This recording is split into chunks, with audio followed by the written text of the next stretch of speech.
Hey guys, welcome back. Tonight, we're not just talking about history, we're traveling through it.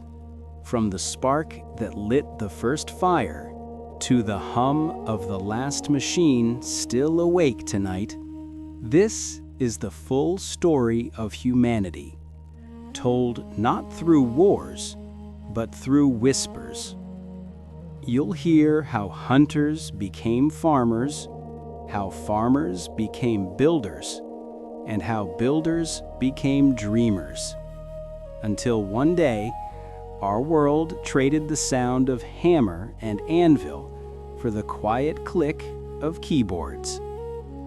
Every chapter, every age, every breath, connected by one rhythm, the will to keep going.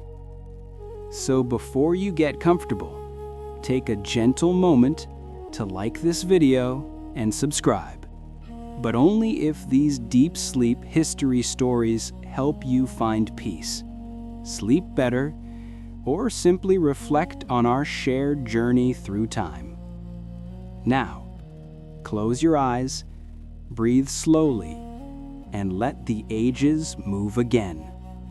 From Firelight to data. Long before the first empires, before the first kings or temples, the world was quiet.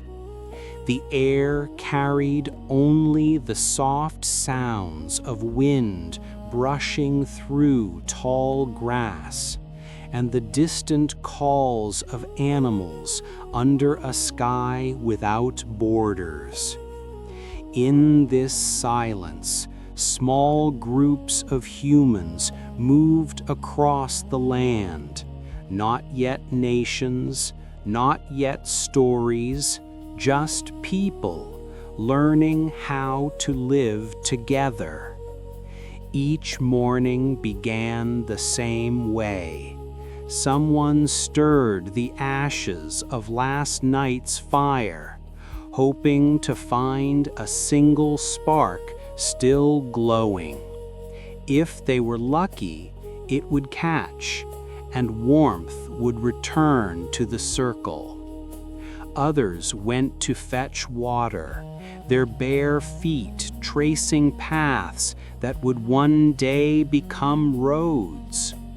They didn't know it, but this repetition was the beginning of civilization.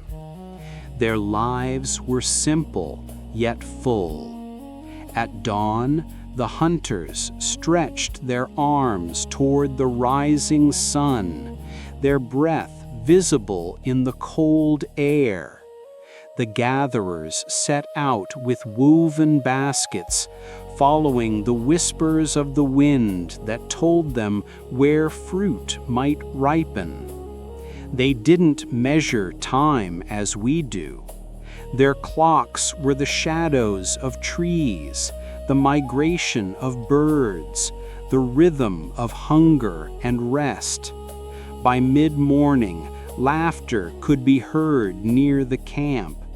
Children shaped mud into tiny figures, imitating their parents' movements. Every gesture, every shared glance passed down knowledge older than language itself. These were the world's first teachers, teaching not through words, but through rhythm, the rhythm of survival. When the sun stood high, people gathered to eat together. There were no leaders, no walls, no power, only the understanding that life was better when shared. Around that fire, something invisible began to form. Not just smoke, but community. Not just survival, but belonging. Night came slowly. The fire was fed. The stories began. One voice told of a great hunt. Another spoke of the stars and what might live beyond them. The flames danced on their faces, revealing both fear and wonder. They didn't seek fame or glory. Their purpose was smaller, softer, to see another sunrise, to keep the children warm, to remember which berries not to eat. Yet in those small goals lay the foundation of everything we are. If you listen closely, you can almost hear them now. The crackle of fire, the murmur of voices, the quiet heartbeat of humanity's first home. And as you drift to sleep, remember, every empire began with this, a circle of light in the dark, and people learning together how to live. The morning mist lingered over the grasslands, soft and silver, wrapping the world in silence before the first voices rose. Each day began not with words, but with motion, the rhythm of hands, the quiet work of building life from almost nothing. The tribe was not yet a tribe as we would imagine. It was simply a group that stayed together because being together meant surviving another day. But slowly, something invisible began to take form. The hunters, with shoulders hardened by the wind, took the same path every dawn. Their feet remembered the stones, the hidden roots, the scent of water. Behind them, the gatherers traced the land differently, their eyes trained to notice the smallest signs, the bend of a leaf, the sparkle of dew on edible roots. The children followed, not to help, but to learn, their laughter breaking the stillness like the first song of morning. As the sun climbed higher, life settled into its rhythm. Fires were fed, skins were stretched into shelters, and food was divided evenly. There were no written rules, but there was order, an ancient kind that came from respect. The oldest woman knew which herbs could calm a fever.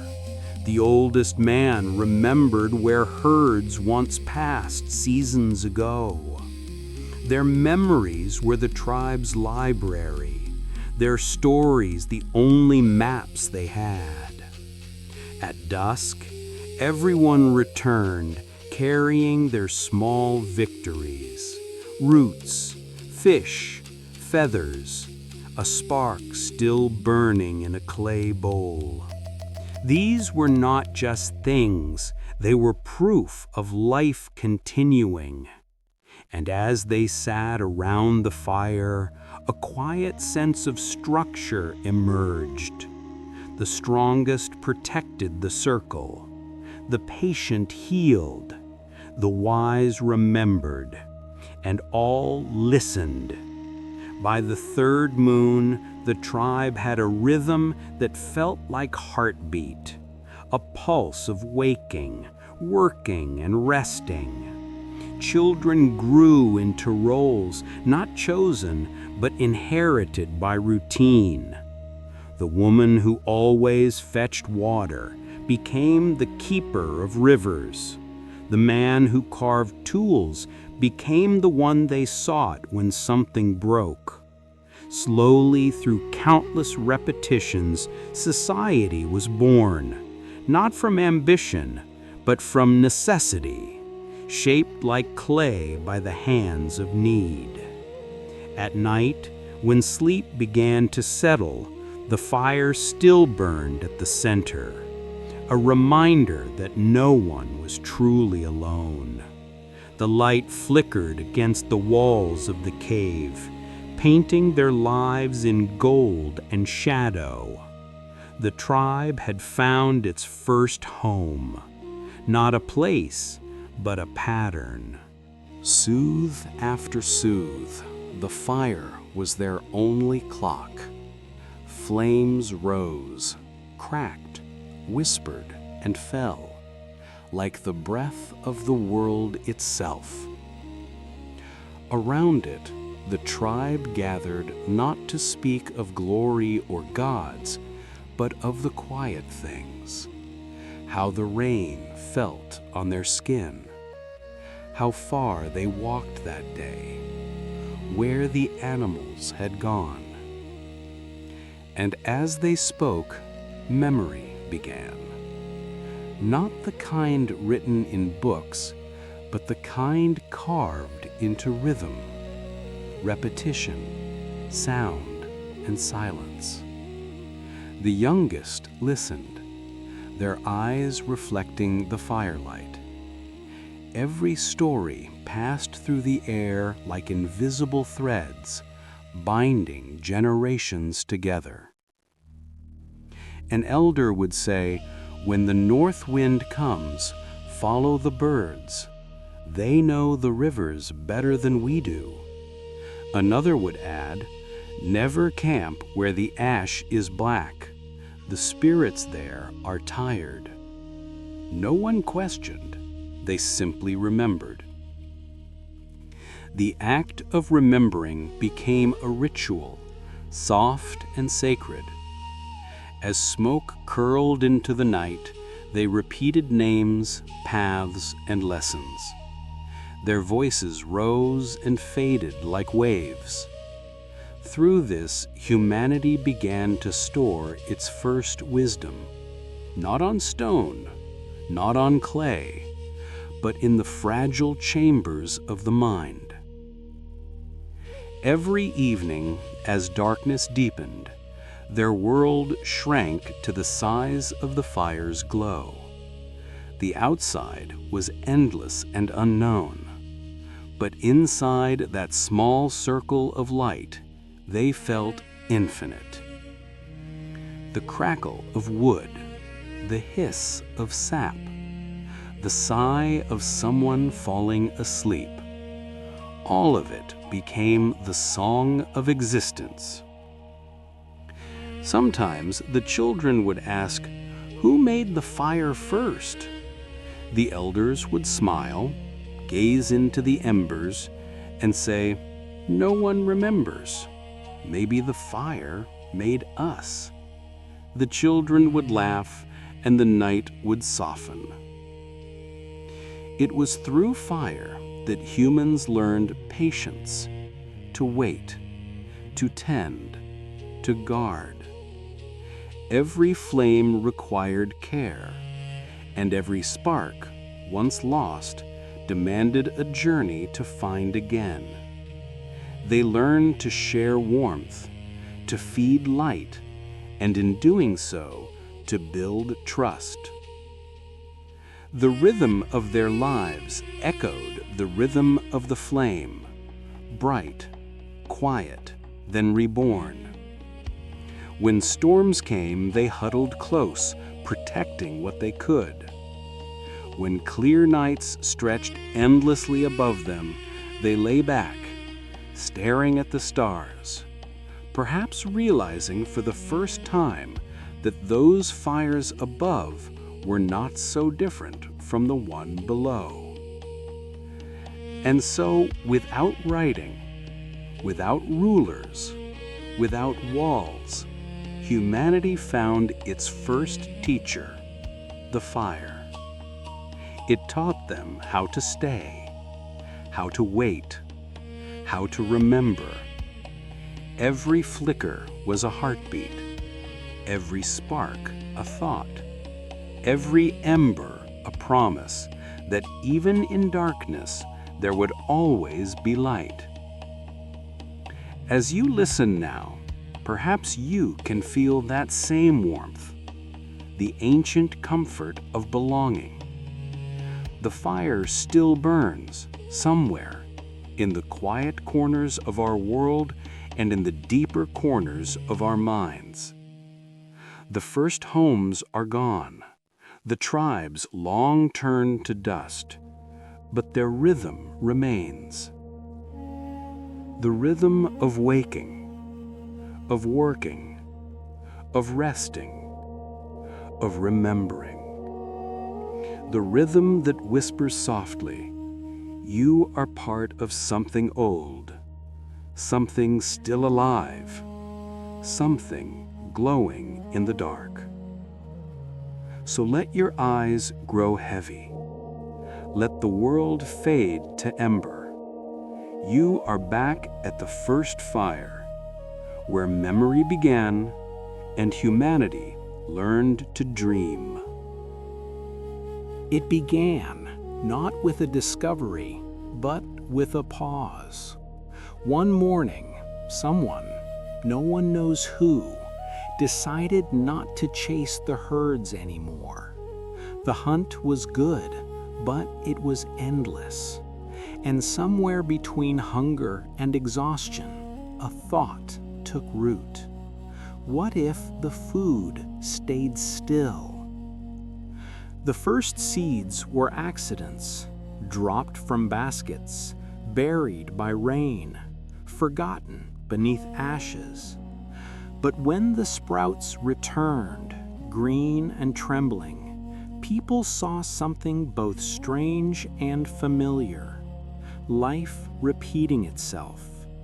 And that was the beginning of everything that followed. Across valleys and riverbanks, small groups began to stay longer. Their feet, once used to wandering, pressed the same soil over and over until paths formed between huts of grass and clay. The world that had once chased them was now the world they shaped. Each morning, the same rhythm began. Soft footsteps through wet earth, the scrape of wooden tools, the low murmur of water from hand-dug channels. There were no machines, no rulers, just patience. Patience to wait for something invisible to happen beneath the soil. It was a strange kind of faith, planting something you could not yet see and trusting that time would remember. The first farmers were not yet called farmers. They were watchers of the earth. Their days were measured not by hunts, but by seasons, by the color of the sky, the smell of rain, the quiet promise of clouds. Theirs was a slow miracle, one that asked for stillness. Grain grew, so did hope, so did fear. Too much rain drowned everything. Too little cracked the soil open like broken skin. And yet they stayed, because the rhythm of planting and waiting gave life a new shape, one that did not run, but rooted. Children began to grow up in one place, learning to read the language of the fields instead of the trails. They learned the weight of a hoe, the sound of wind moving through stalks, the difference between a full granary and an empty one. The nights changed too. The fire no longer marked the end of travel, but the center of a home. Around it, they spoke of the weather, the yield, the moon that guided the tides. The stories became less about beasts and more about the earth itself, patient, demanding, and generous all at once. And in that slowness, humanity found its first rest. The hunter's pulse quieted, the wanderer's feet healed. The wind no longer dictated direction, the soil did. The first seeds had done more than grow food. they had grown belonging. The fields became mirrors of their own persistence. What they tended them in return. And as the moon rose over rows of young shoots, swaying gently in the night, a new sound joined the world's ancient song, the sound of stillness breathing. When people stopped wandering, the world grew smaller and gentler. The wind no longer carried them from one horizon to another. Now, it lingered between huts and wheat fields, whispering through woven fences. For the first time, there was rhythm in the land, a slow, repeating heartbeat that humans themselves had made. Each morning began with the same song, the low rumble of voices, the hum of tools striking soil, the soft clatter of clay pots against wooden tables. A rooster crowed not as a wild cry, but as a signal that life was continuing exactly as it should. Smoke rose from hearths, curling like sleepy thoughts into the cool dawn air. In every corner of the village, someone worked. One mended a roof of reeds, another fed the goats, someone else ground grain into flour while humming an old tune. The sound of daily life was steady and endless, not loud, not quiet, simply there, like the breath of the earth itself. Children chased chickens through dust, laughing as dogs barked lazily in the shade. The elders sat near doorways, weaving baskets or shaping clay, their hands slow but sure. Every action had purpose, every gesture had memory. It was a world where time didn't rush, it rippled. And then came companionship. Animals that once fled from humans now stood beside them. Wolves, drawn to the smell of food and fire, became dogs. Wild oxen turned into cattle. Sheep followed voices they recognized. Each creature added something to the rhythm: milk, warmth, or simply the comfort of presence. The people learned that survival was not about fighting the wild, but inviting it closer. The animals stayed because humans stayed, and together they built something neither could have done alone: a home that breathed. At midday, the sun fell heavy upon the fields, and life slowed. People rested beneath fig trees, hands dusted with flour and soil. There was no hurry, only the long exhale of afternoon. Water jars clinked softly as they were filled. Laughter drifted across the air like pollen. In these hours of stillness, stories were told, not of gods or monsters, but of the harvest, the birth of a lamb, the miracle of rain. The stories didn't seek to amaze, they simply remembered, and memory itself became sacred. By evening, the air cooled. The smell of bread and smoke filled the air.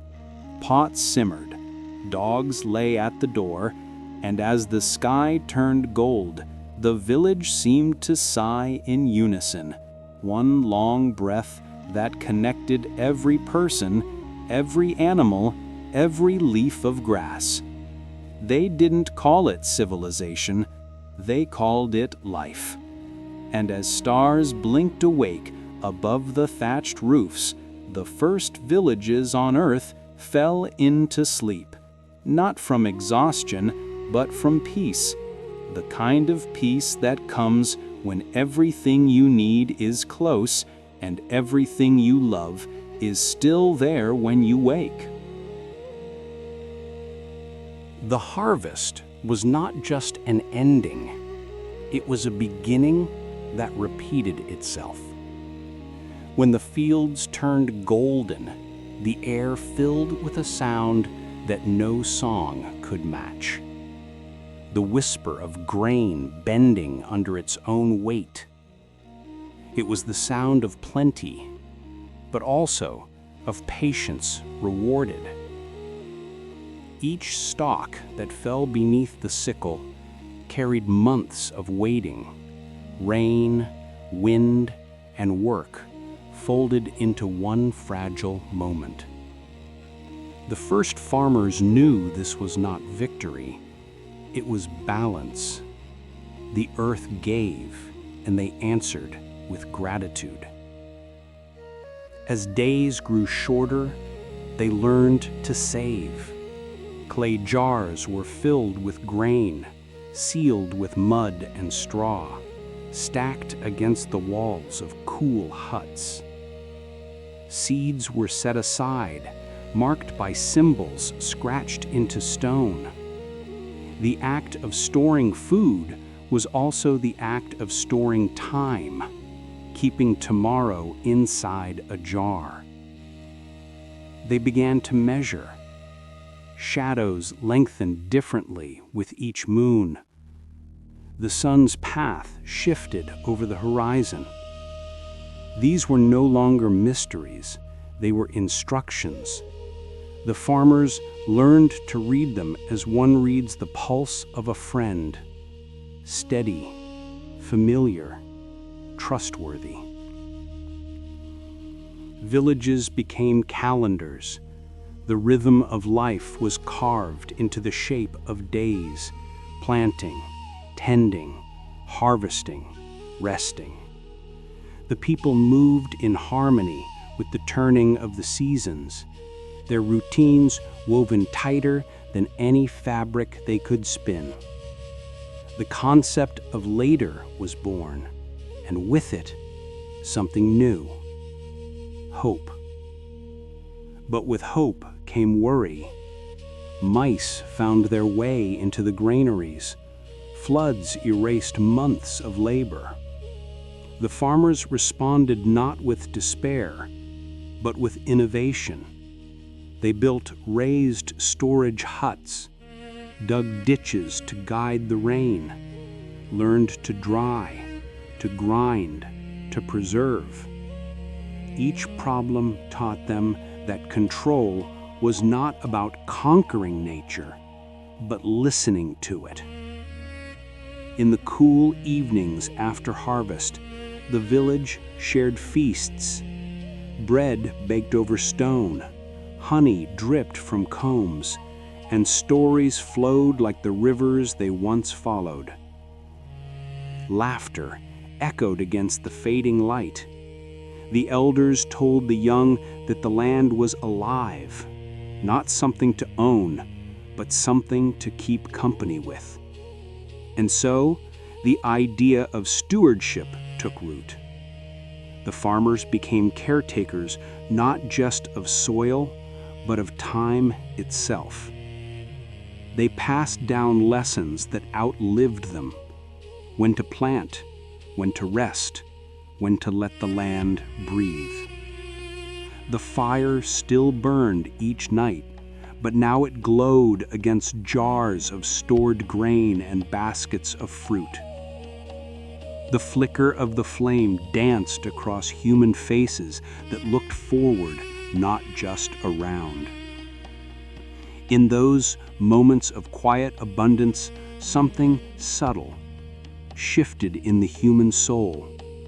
The wild hunger that once drove them across endless plains softened into a hum, the hum of rhythm, of repetition, of peace.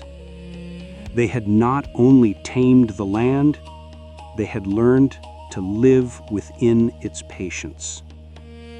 And when the winds of autumn carried the scent of dried grain through the air, the farmers rested, knowing they had done what their ancestors never could. They had captured time, folded it into seeds, and stored it beneath their roofs.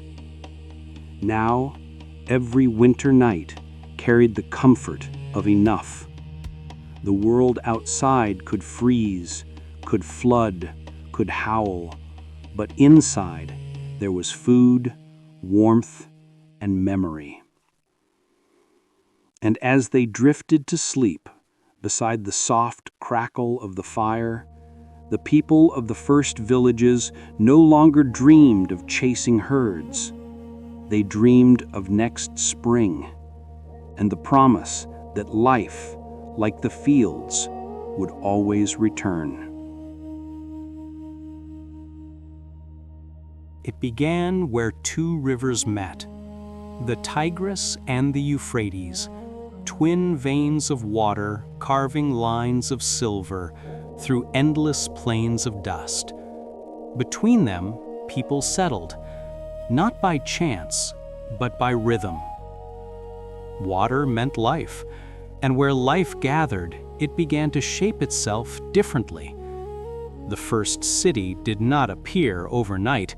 It rose like a whisper, layer upon layer, year after year, built not from ambition, but necessity.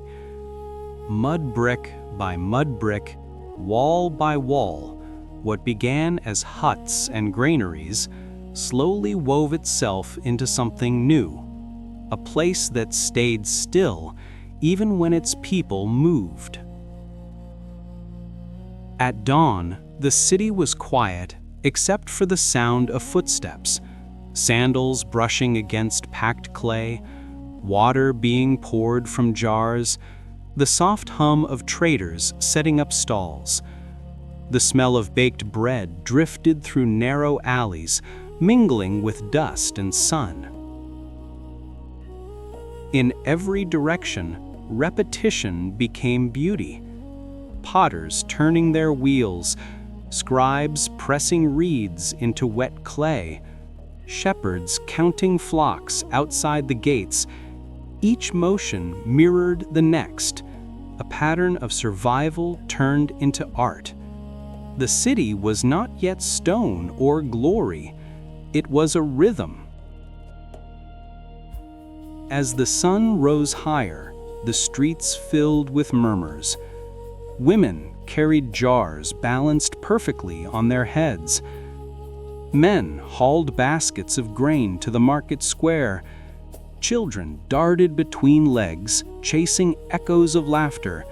Every gesture was ordinary, and that ordinariness was sacred.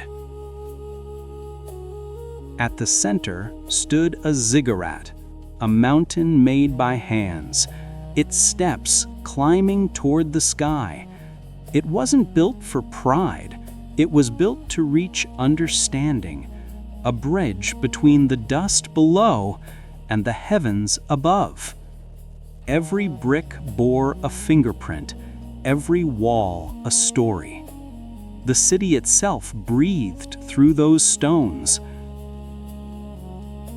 By midday, the hum of life grew steady. Traders shouted prices, goats bleated.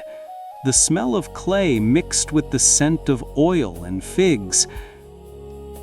People moved like water through the streets, flowing from market to home to temple, carrying words and goods that tied them together.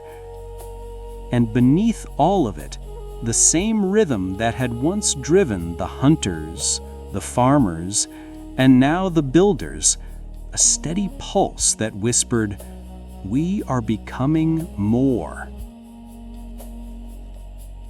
When evening came, shadows stretched long across the rooftops. The heat softened. The workers washed dust from their hands and faces.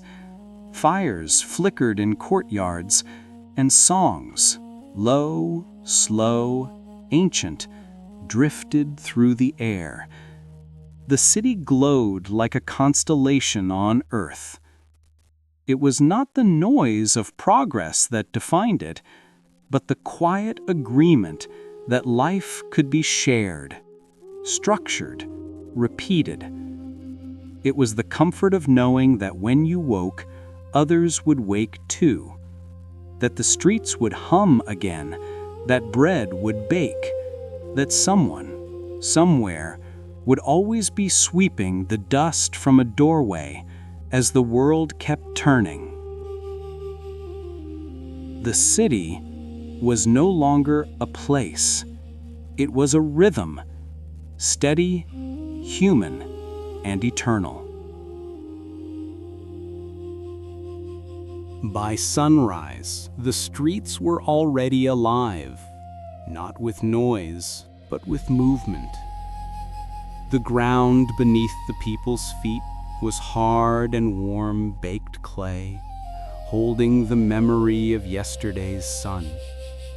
Every step left a faint mark, soft enough to fade by evening, as if the city itself preferred to remain anonymous. The air carried the smell of wet earth and smoke. Somewhere, a potter's wheel began to turn. The rhythmic scrape of clay meeting hand joined the sound of distant hammers tapping bronze, of looms creaking in slow, patient rhythm. Nothing rushed. Everything had its time. The marketplace was a river made of people. Women laid out dates and fish. Men led donkeys burdened with baskets of grain. Merchants weighed copper on carved stone scales, their movements precise, almost ceremonial. A man selling oil poured it carefully into jars, watching the surface ripple like sunlight on water. Every action repeated, day after day, a pattern of necessity that had become almost holy. A child ran past, laughing, holding a small clay tablet, fresh, soft, still drying in the sun. He had traced symbols into it, copying what he saw his father do. Words were new to the world, still wet, still forming. The scribes sat nearby under the shade of woven mats, pressing reeds into tablets with a steady, hypnotic rhythm. Tap, pause, tap. The first language of record, not sung or spoken, but pressed. Outside the market, the hum of workshops filled the air. Brickmakers lifted blocks from molds. Weavers drew wool through wooden frames. Metalworkers leaned over fires that glowed like tiny suns. Every corner of the city breathed in unison, each craft feeding the other, a web of repetition holding civilization together. The water carriers came next. Their steps were slow but sure, balancing jars from the canals. Water dripped down their arms, glimmering like tiny mirrors in the light. Without them, the city would crack. With them, it lived. By midday, the heat settled thick and heavy. Shade became sacred. Merchants fanned themselves with palm leaves, voices lowering to murmurs. The scent of bread, onions, and baked clay filled the narrow lanes. Cats slept on doorsteps, tails twitching to the rhythm of flies. The world shrank to the pace of breathing. Time here was not measured by hours, but by the softness of shadows. When they lengthened, it was rest. When they shortened, it was labor. The people didn't count days. They counted tasks. How many pots fired? How many loaves baked?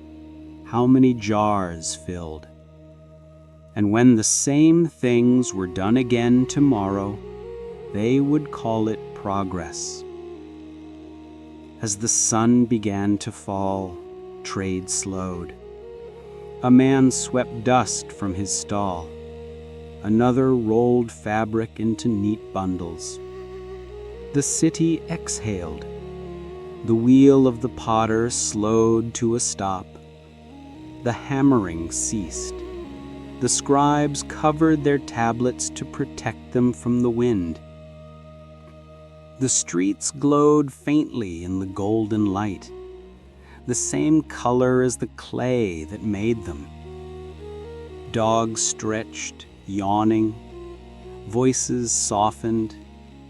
A flute played somewhere near the river, its notes low and circular, like the turning of time itself. In Mesopotamia, life was not about building fast or reaching high. It was about keeping the rhythm of sun and shadow, of labor and rest, of dust rising and falling again. Each brick, each pot, each line of writing whispered the same truth, that even the smallest repetition, done with care, becomes eternal. And as night returned, the city did not sleep out of fatigue, but because it trusted that tomorrow would sound exactly the same.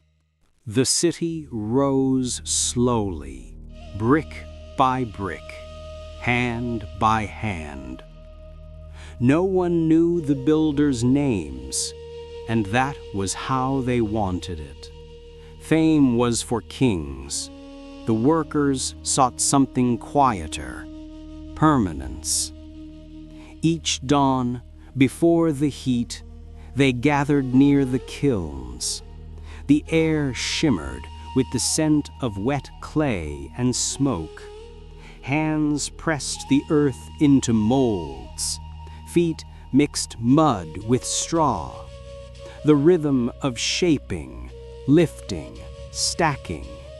It was not work, it was prayer. The walls that enclosed Mesopotamia were not built for defense alone.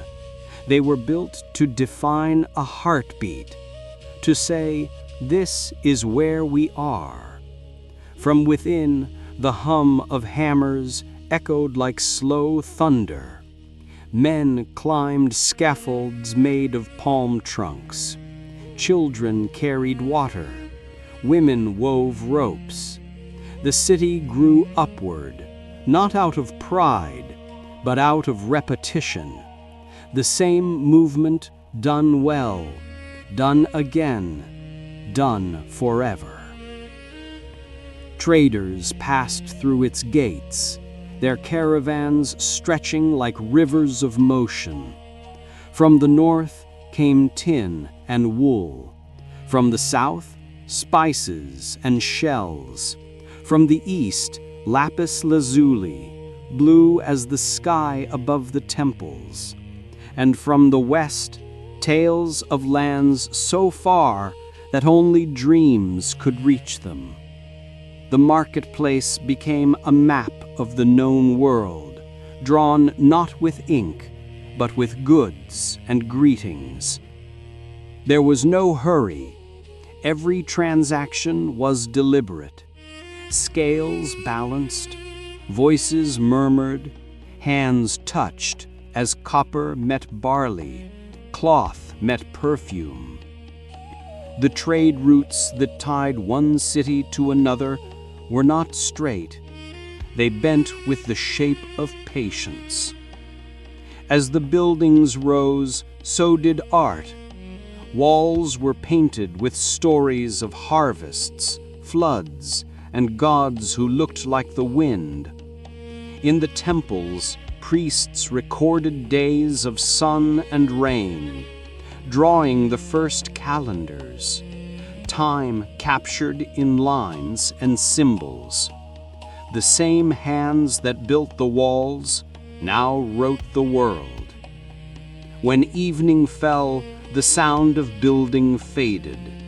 The scaffolds cast long shadows against the setting sun. The city glowed, gold, bronze, and clay. Smoke curled upward in thin, perfect lines. Somewhere, a mason ran his palm across the finished wall, feeling the warmth still trapped inside. It wasn't beauty they sought. It was continuity, a way to say, we were here, and we will be here again. And though centuries would pass, and the rivers would change course, the pattern remained.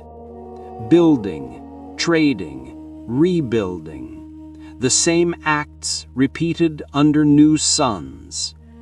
The builders of Uruk, of Ur, of Babylon, they all shared one dream, whispered across generations, that if a wall was high enough, a roof wide enough, a market loud enough, then time itself might pause to listen.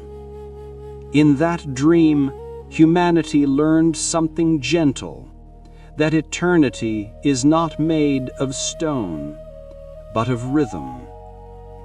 The rhythm of laying one brick after another, the rhythm of giving and taking, selling and buying, the rhythm of sleeping under the same sky and waking to do it again. And so, beneath the soft light of oil lamps, the city exhaled.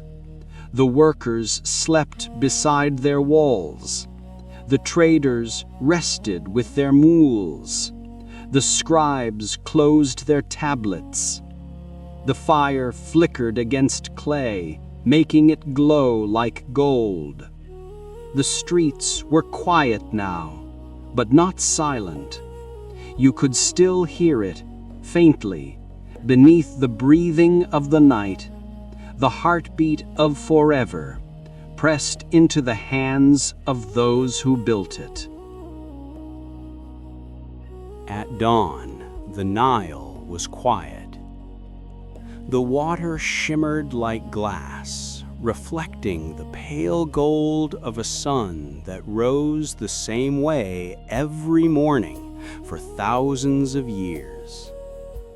Along its banks, the workers gathered, bare feet pressing into wet clay. The sound of their footsteps blended with the rustle of reeds, the call of ibis birds, the whisper of the river that had never stopped flowing. Each day began not with speech but with rhythm, the scrape of rope against stone, the creak of wood under weight, the grunt of men moving in unison. They were not slaves, not exactly. They were builders of eternity, bound not by chains, but by repetition. The limestone blocks waited, pale, patient, endless, cut from the quarries to the north, ferried by barge, lifted by hands that never rested.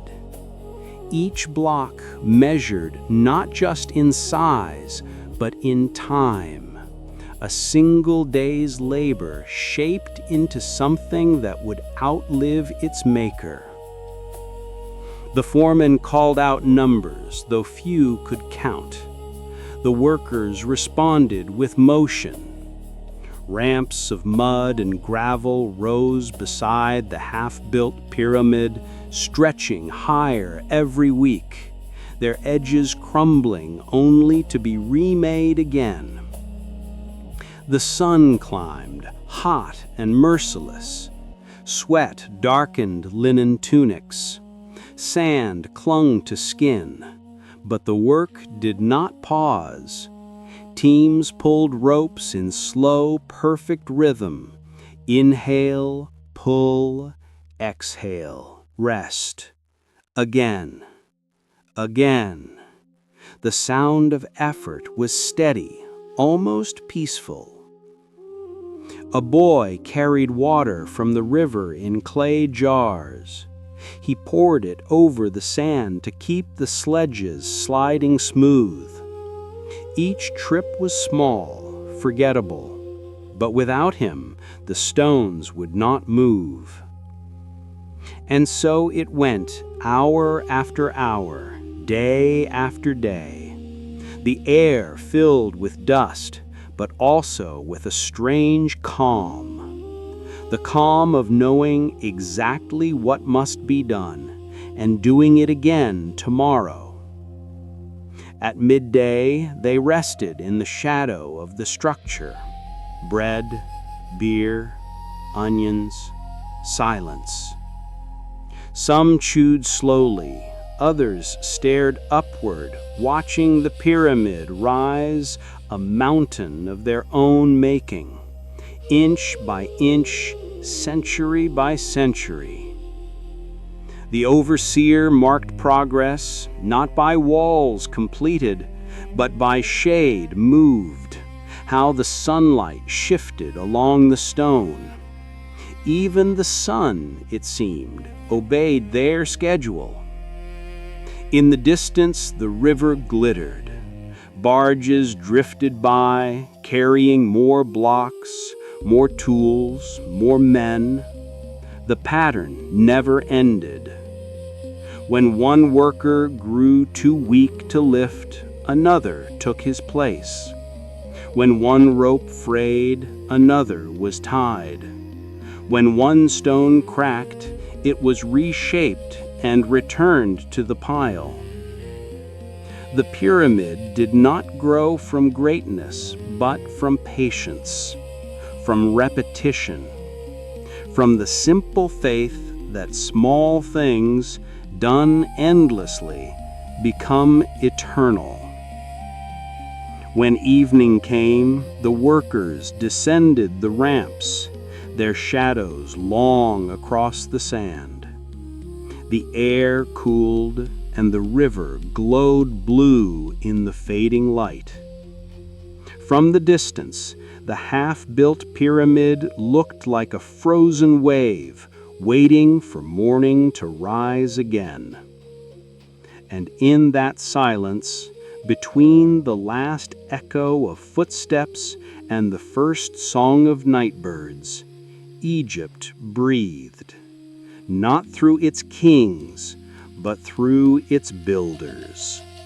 The Nile never hurried. It came and went like breath, rising in summer, sleeping in winter, its rhythm older than memory. For the farmers who lived along its banks, that rhythm was everything. Life was not measured by years or kings, but by water. When the flood came, it was time to wait. When the water fell, it was time to begin again. At dawn, the mist still clung to the fields. Men and women stood barefoot in the wet soil, feeling its cool weight between their toes. The earth smelled of silt, rich, black, alive. The first sound of the day was the slap of water against wooden dikes, followed by the soft murmur of the irrigation canals. The farmers worked without hurry. They bent, lifted, turned, and pressed. The shaduf, a long wooden pole balanced like a seesaw, swung back and forth, carrying water from the canal to the field. Over and over, the same motion. A man lifted the bucket, the pole dipped, the water poured, the pole rose again. The splash was steady, hypnotic, as if the river itself was breathing through their hands. They planted barley, wheat, flax, the seeds scattered evenly across the damp soil, disappearing under the rhythm of footsteps. There were no machines, no noise, only the quiet persistence of repetition. By midday, the sun hung white and heavy above the fields. The heat shimmered, and the Nile's reflection became a second sky. Workers wrapped cloth around their heads, faces hidden from the glare. The air smelled of grain and sweat. Somewhere, an ox groaned under a wooden plow.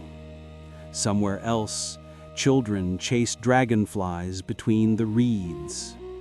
Lunch was simple: bread, onions, beer, figs. The farmers sat on the edges of their fields, eyes half closed, watching the slow dance of water glinting across the canals.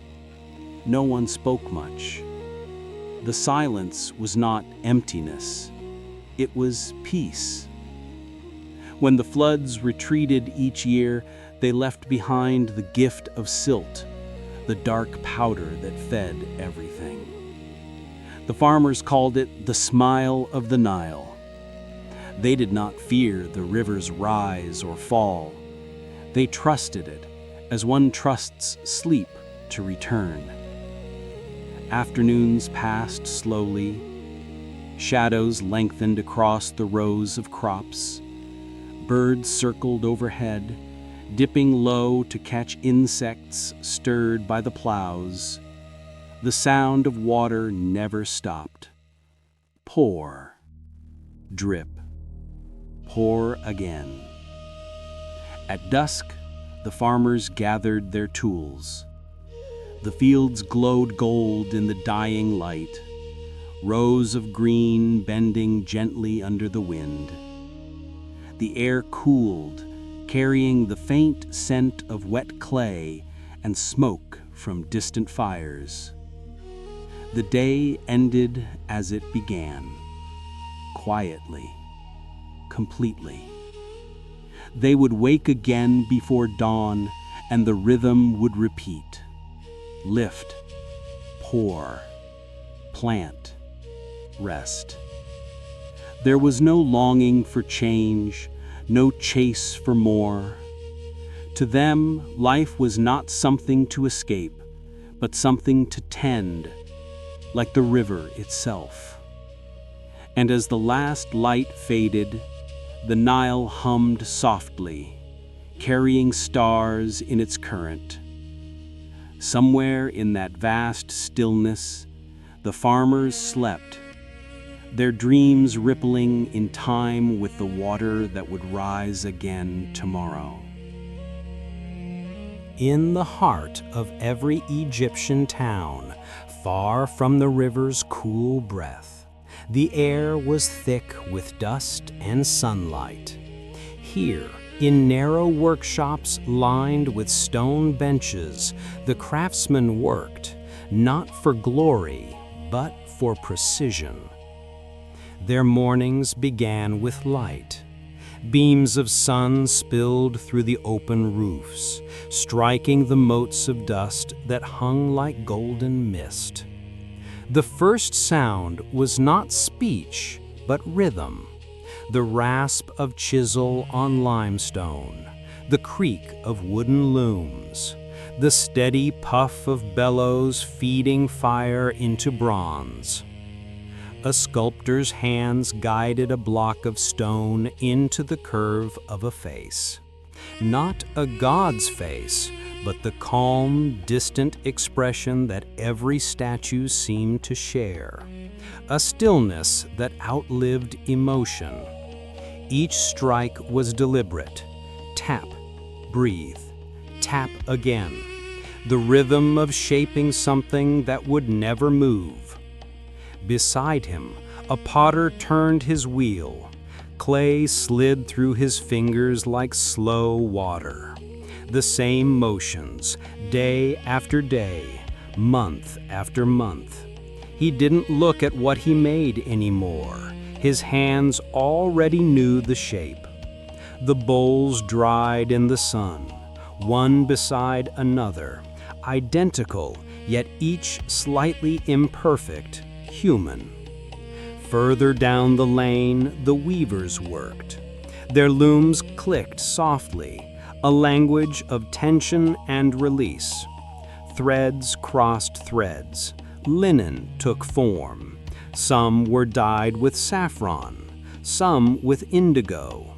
The colors were pale, gentle, the kind that faded beautifully. Goldsmiths labored in silence. The sound of their world was a whisper, the faint hiss of molten metal meeting mold, the brush of reed tools polishing edges. Rings, amulets, tiny birds with wings frozen in flight, made for tombs, not for hands. They crafted eternity in miniature, never to be seen once buried. Each craft fed another. Pottery held grain, cloth wrapped mummies, stone guarded tombs, gold honored the gods. It was a circle, labor turning into purpose, purpose into faith, faith back into labor again. The city's rhythm was not the sound of speech, but of repetition. Dust fell on every surface, on the tools, on the workers, on their children playing nearby. It covered everything, softening the world into one color, the color of the desert. By midday, the heat pressed down, the fires dimmed. The craftsmen wiped sweat from their foreheads with hands streaked in red clay and ash. A boy brought water from the well, pouring it into jars lined with palm leaves. Steam rose from the hot stone floor. Lunch was quiet. Bread dipped in oil, dates shared between calloused palms. No one rushed. The work would wait. It always did. When the sun tilted west, the workshops came alive again. The chisels sang, the looms sighed, the fires glowed, sparks rose like fleeting stars in the dim air. By evening, the city was still. The pots cooled, the gold hardened, the statues stared through shadow. The workers washed in the Nile's edge, their hands raw but calm. The day was done, and tomorrow would be the same. There was comfort in that sameness. To the craftsman, repetition was not burden, it was belonging.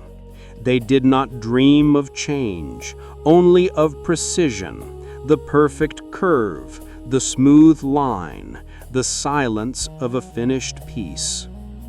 And when the moon rose above the desert, the light fell gently on their work, on jars, on stone, on gold, and for a moment the dust shimmered. The same dust that had covered their hands now covered their creations, and so they became one with the world they shaped. In that quiet, endless labor, the Egyptians learned the oldest truth of all, that beauty is not what stands out, but what endures. And as night deepened, the fires cooled, and the last hammer fell silent, Egypt slept, its dreams carved into stone, waiting for light to wake them again. The city woke, not with bells or drums, but with voices. In the soft light before sunrise, Athens murmured, sandals against stone, a cough in the marketplace, the faint rhythm of men gathering under the open sky. They were citizens, they said, though none of them looked like rulers. They were farmers, potters, soldiers, thinkers, and yet together they called themselves the polis. The word meant more than city. It meant a shared heartbeat, the rhythm of decision, debate, and duty. Each morning men climbed the steps of the Pnyx hill, their shadows long across the marble. They gathered in a circle because that was how things were done. No man above another, no throne, only air between them. Someone spoke first, then another, then silence, then laughter, then more silence. The sound of democracy was not thunder, it was breath. In Athens, politics was not a system, it was a habit. Every citizen was expected to listen, to argue, to repeat, over and over, the same topics, the same questions, reshaped by the same sun. What is justice? Who should lead? What should be built? And who should pay for it? The men raised their hands to vote, not knowing that thousands of years later the gesture would still echo, that even their indecision would leave a mark on time. Below the hill, the agora was waking. Merchants spread their wares, olive oil, fish, pottery, scrolls. Philosophers stood in corners, speaking slowly to no one in particular. They didn't sell anything, they planted ideas instead. A boy paused to listen, his basket of figs forgotten. The philosopher spoke of order, how the city should reflect the soul, and how the soul should be ruled by reason. The boy didn't understand, but he liked the sound of it. The words rolled like river stones, smooth and endless. Near the fountain, old men played at politics without speaking, moving small stones on the ground, pretending they were votes. A woman passed by carrying water, her jug balanced perfectly on her shoulder. She did not look up. The game was not for her. By midday, the square shimmered. The air smelled of olives, sweat, and sun-warmed marble. Democracy was not loud. It was heavy, like heat. Everyone carried a piece of it, whether they wished to or not. The meetings ended when the shadows shortened. The citizens descended the hill, arguing still about taxes, about honor, about the color of the new temple. Nothing was ever finished. That was the point. The city spoke in circles because it believed that truth was never found in a straight line. And so Athens moved, not forward, but around and around, like the sun tracing its arc above the Acropolis. Every word, every argument, every vote, all part of a pattern that would outlast its speakers. As evening came, the air cooled, the city quieted. The same men who had debated all morning returned to their homes, their sandals leaving trails of dust in the same streets they had walked yesterday. The torches flickered, the sea beyond the hills turned silver. Somewhere a philosopher whispered his thought to the wind, and it was carried away to tomorrow, to another voice, to another circle. Athens did not need kings. It had memory. And that memory was kept alive by repetition, the daily act of speaking, listening, and believing that the world could be shaped by words. Morning in Athens began with the scent of bread. From the narrow streets near the agora came the low hum of ovens, the clatter of amphorae, the quiet shuffle of feet sweeping dust from stone. The city did not rush. It stirred, slowly, deliberately, as if it feared waking the gods too soon. A woman kneaded dough beside a doorway, her hands moving in circles that her mother and grandmother had once made. The rhythm of life passed not through time, but through gesture. Down the lane, a potter turned his wheel. Clay rose beneath his palms, smooth and obedient. The same jars, the same bowls, the same faint imperfections, the beauty of repetition, the smell of wet earth and fire mixed with the salt air drifting from the harbor. In the agora, merchants set up their stalls. Bronze gleamed in the sun. Voices murmured, soft and steady. There was no shouting, only the quiet art of negotiation. A coin clicked against another, the language of trade older than any alphabet. Philosophers stood under the colonnades, speaking slowly, their words floating above the market noise. Socrates might have walked there once, his robe dusty, his voice calm as the sea beyond. But this morning, it was just another teacher and a handful of students learning how to ask without needing answers. Children ran between the pillars, their laughter echoing off marble.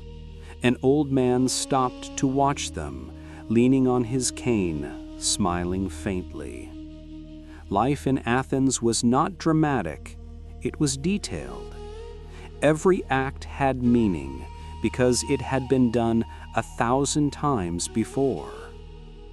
At midday, the city paused. The heat grew heavy. The workers rested in doorways. Olive trees whispered in the breeze, leaves turning silver in the sun.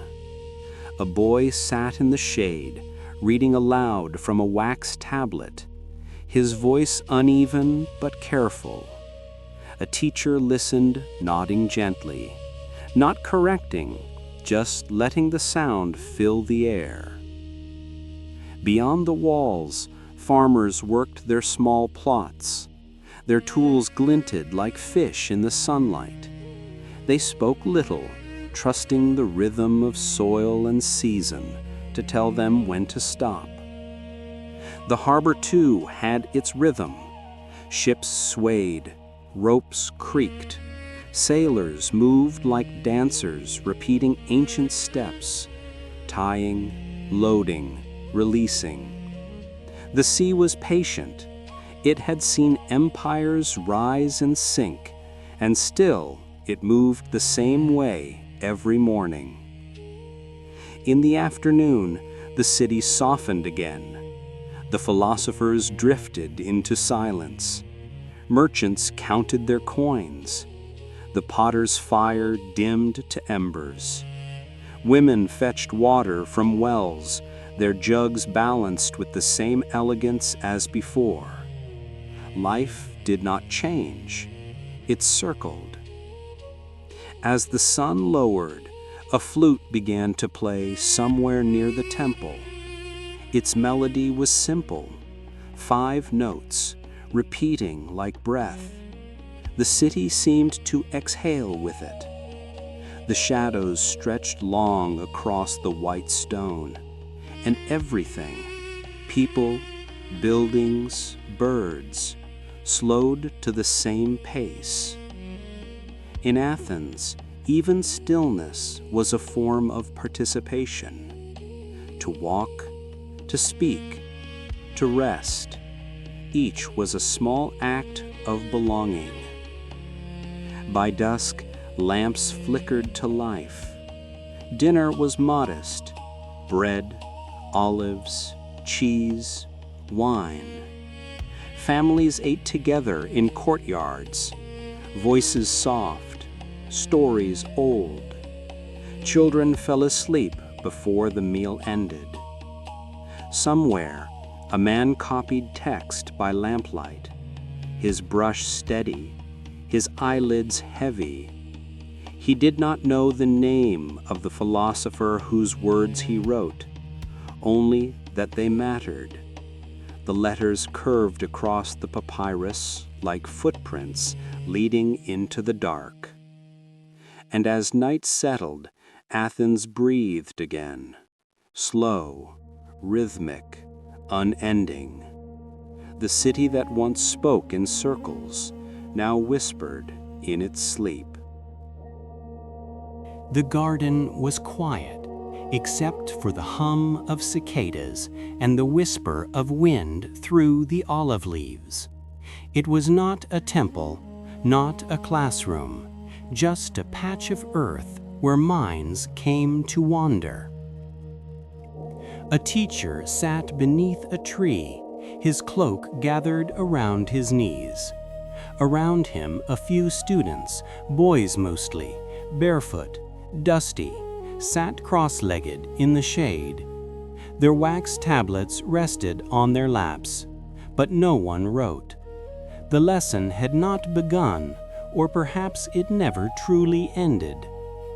"What is good?" the teacher asked softly. His voice blended with the breeze. No one answered. The question was not meant to be solved. It was meant to linger, like dust suspended in sunlight.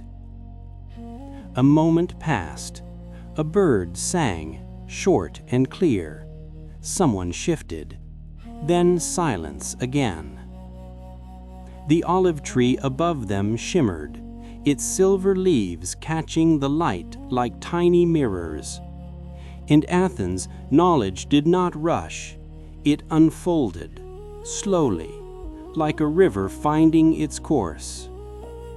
Nearby, another group practiced numbers on sand, drawing lines and circles with sticks. Geometry, they called it, the art of measuring what could not be held. They did not know that the same shapes they traced would one day mark stars and cities. From the academy to the Lyceum, from Plato to Aristotle, the rhythm was the same: question, pause, reflect, repeat. Each thought was like a breath, taken in, released, forgotten, and then found again. At midday, the lessons drifted to the gardens of philosophers, where students walked slowly side by side, talking not to prove, but to understand. The conversations wove through topics as lightly as wind through branches: virtue, order, the nature of the soul. No one took notes. The goal was not knowledge, but clarity, the stillness that came after confusion faded. In the workshops, too, there was learning. A young sculptor watched his master carve stone, noticing how patience made lines smooth, how repetition turned mistakes into form. A woman taught her daughter to spin flax, the thread passing between fingers like time itself, thin, fragile, endless. Education in Greece was not a ladder to climb, but a circle to walk. It began with curiosity, passed through effort, and ended where it started, in wonder. Even evenings were for reflection. The teacher might return to his small home, light a lamp, and write a few words before sleep. His handwriting uneven, his ink faint. He knew most of what he wrote would never be read, and that was fine. Because in Greece, wisdom was not about being remembered. It was about remembering that the world was temporary, but thought could last longer than stone. The olive trees swayed gently, their roots deep in the same soil that fed the philosophers, the farmers, the soldiers, the mothers. Above them, the sky turned gold, then blue, then violet, a slow, endless conversation of light. As dusk fell, the garden emptied. The students left one by one, their sandals brushing the dust. The teacher remained alone for a while, listening to the sound of night arriving. He did not think of greatness. He thought of rhythm, of how tomorrow they would return, sit again beneath the same tree, and ask another question that would never truly end. And in that endless asking, Greece found its peace, a harmony between silence and sound, between knowing and wondering, between the breath of the student and the breath of the wind. In Rome, everything had its place. The empire did not rise by sword alone. It lived by schedule, by ink, by parchment. From the cold forests of the north to the sand-swept edges of Egypt, the same rhythm beat, orders written, copied, sealed, and sent. Each morning began not with the roar of armies, but with the scratching of pens. In the forum, clerks arrived before dawn. Their sandals echoed against marble floors. The air smelled of wax, leather, and dust, the perfume of bureaucracy. A man unrolled a scroll, checked the wax seal, nodded. Another dipped his reed into ink, steady as the Tiber's flow. Letters curved across the page, names, numbers, laws, taxes. The empire was not held by walls, but by handwriting. From one office to another, messengers passed like quiet rivers, carrying reports between governors and Rome. A shipment of grain delayed in Sicily. A bridge damaged by flood in Gaul. A census needing confirmation in Judea. Each note was small, precise, and vital. The Romans believed that order was strength. Chaos was the enemy, not the barbarian, not the storm, but disorganization. And so they made lists, they recorded, they filed. Every field plowed, every soldier paid, every tax collected, all written in the calm rhythm of administration. The scribes worked in silence, their hands moving without pause. One rolled scrolls into cylinders. Another pressed wax seals with a bronze emblem, an eagle with spread wings. A third counted coins, stacking them in neat towers that gleamed under torchlight. Beyond the walls, the city was waking, carts rumbling, vendors shouting. But here in the administrative halls, time was still. The work was eternal repetition. Write, check, seal, repeat. At midday, the clerks rested on benches of cool stone, bread, cheese, olives. The talk was light. A new governor in Africa. A shipment of marble from Greece. The empire stretched across the world, yet the conversation never changed.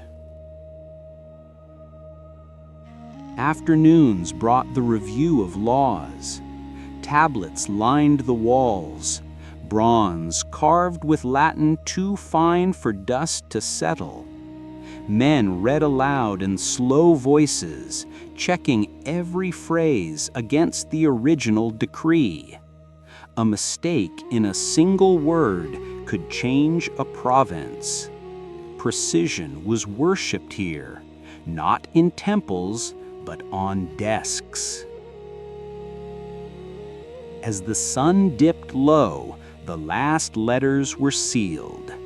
Couriers mounted horses, the red of their cloaks catching the final light.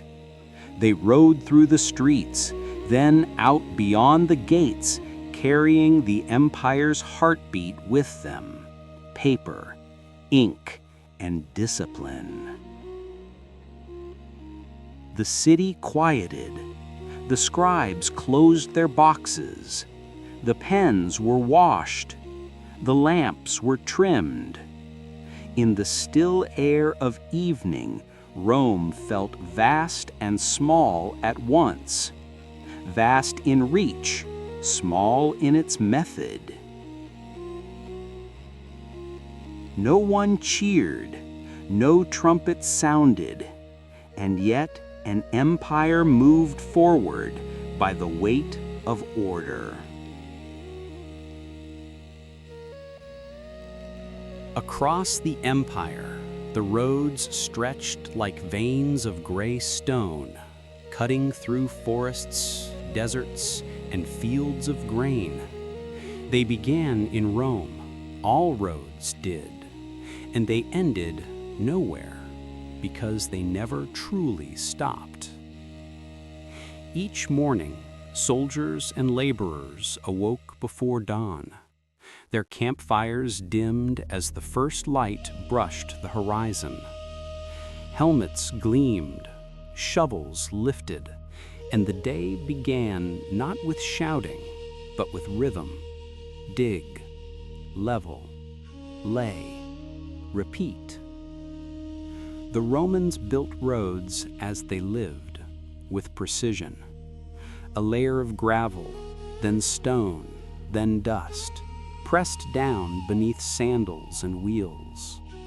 They measured by pace, by sun, by shadow. Each slab of rock fitted like a sentence carved in marble. The engineers said it was for speed, for legions to move, for merchants to trade. But to the men who built them, it was simply work. The same movements, day after day. The empire expanded by repetition. By midday, the heat shimmered. The soldiers paused, resting under makeshift tents. Bread, salted pork, a cup of wine. Simple, unhurried. They talked little. The sound of distant hammers filled the silence, steady as a heartbeat. Along the roadside, milestones stood every 1,000 paces, each marked with numbers and the name of the emperor. Some soldiers traced the carved letters with their fingers, as if touching time itself. Further down, the surveyors walked with rods and cords, aligning the road to the horizon. They didn't look back.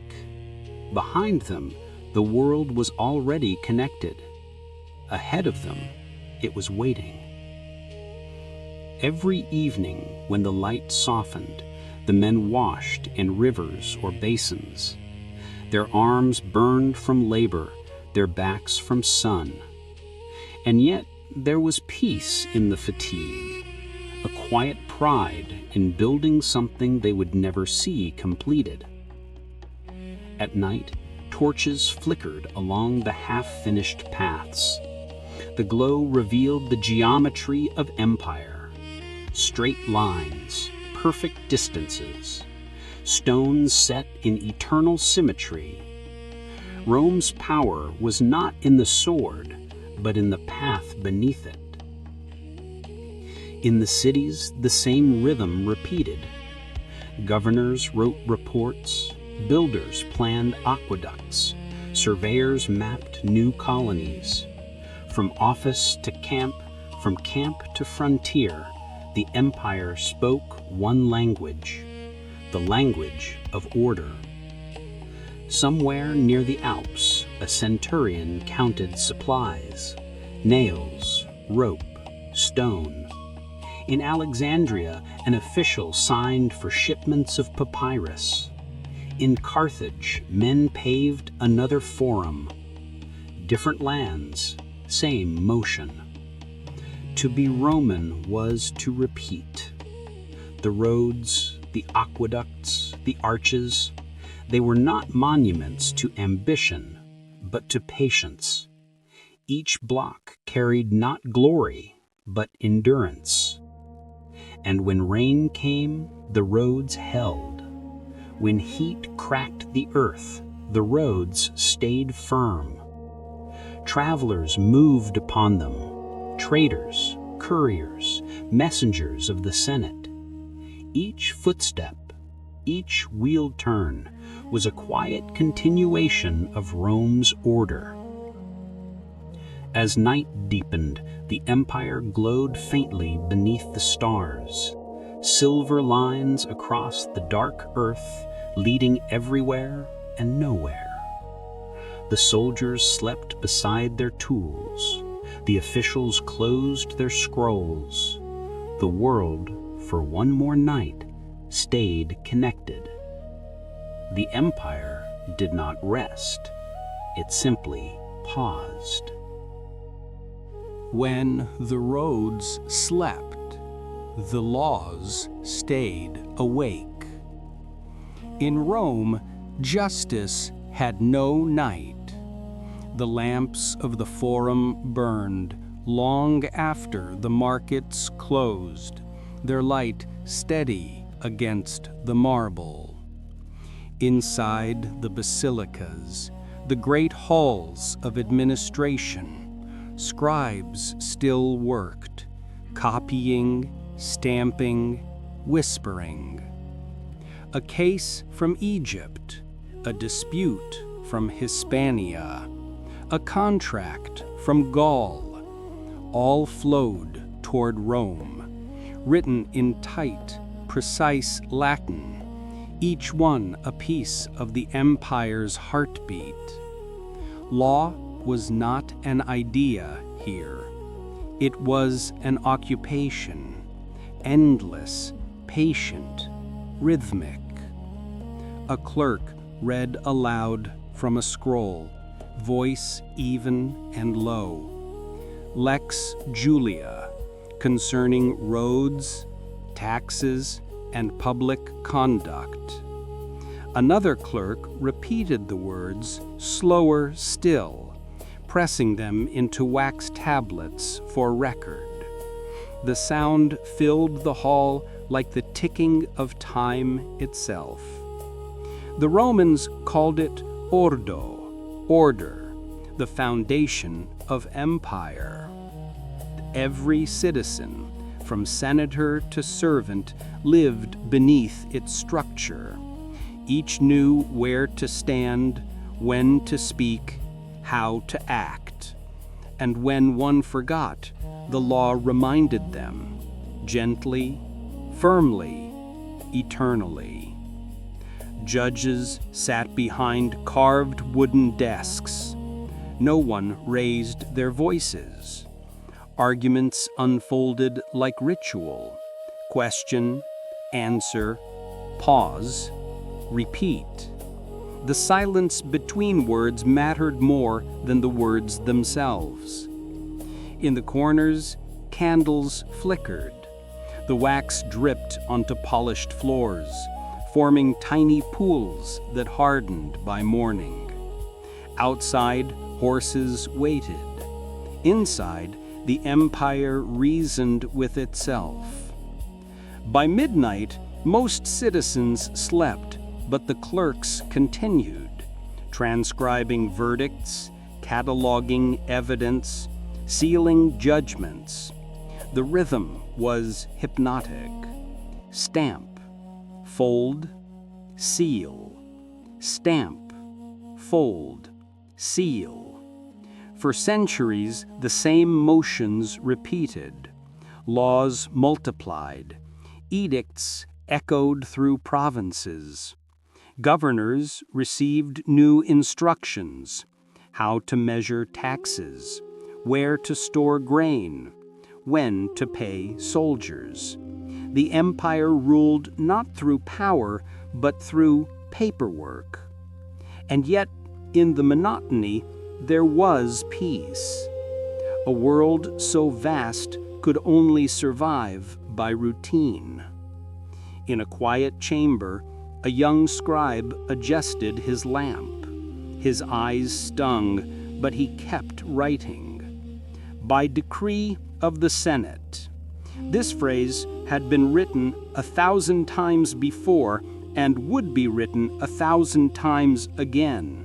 But in that repetition, there was eternity. He paused, listening to the faint hum of night insects beyond the window.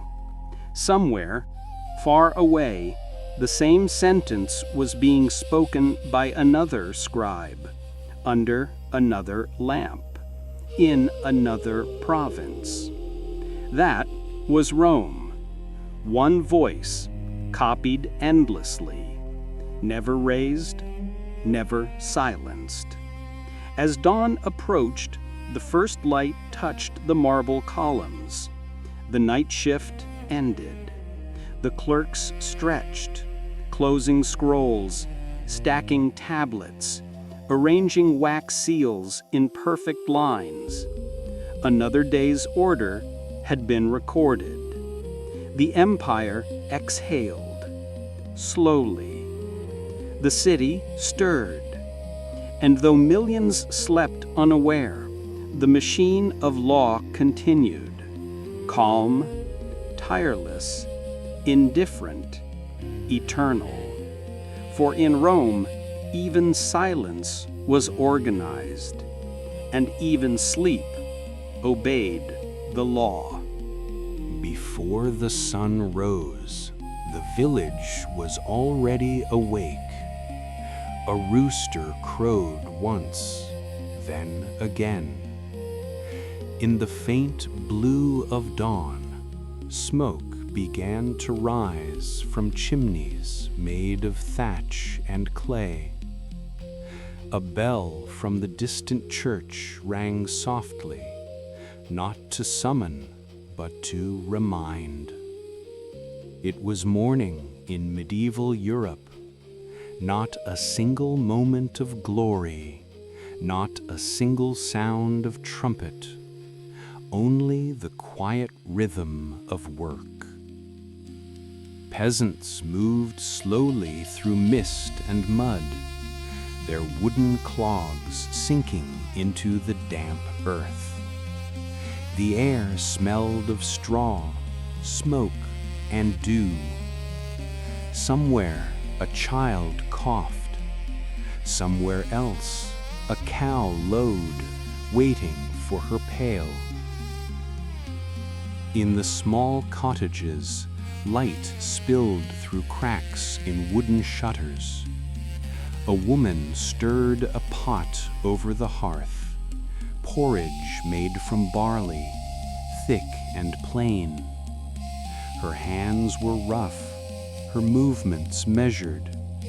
She did not hurry. The day was long, and it would repeat tomorrow. Outside, men gathered their tools, scythes, hoes, wooden rakes polished by time. They greeted each other quietly, a nod more than a word. The village did not need noise. Everyone already knew their part. As the sun rose, the fields came alive. Rows of wheat shimmered gold, damp from the night's breath. Birds circled above, their wings catching the light. The peasants bent low, their movements slow and steady, cutting, tying, lifting. It was not hard work to them, it was simply life. In the distance, a manor stood, its stone walls pale against the morning haze. The Lord's household was waking too, though in another rhythm. Bread baked in ovens, servants sweeping halls, horses brushed for the day's ride. Yet even there, beneath layers of rank and wealth, the same truth pulsed. Work, eat, rest, repeat.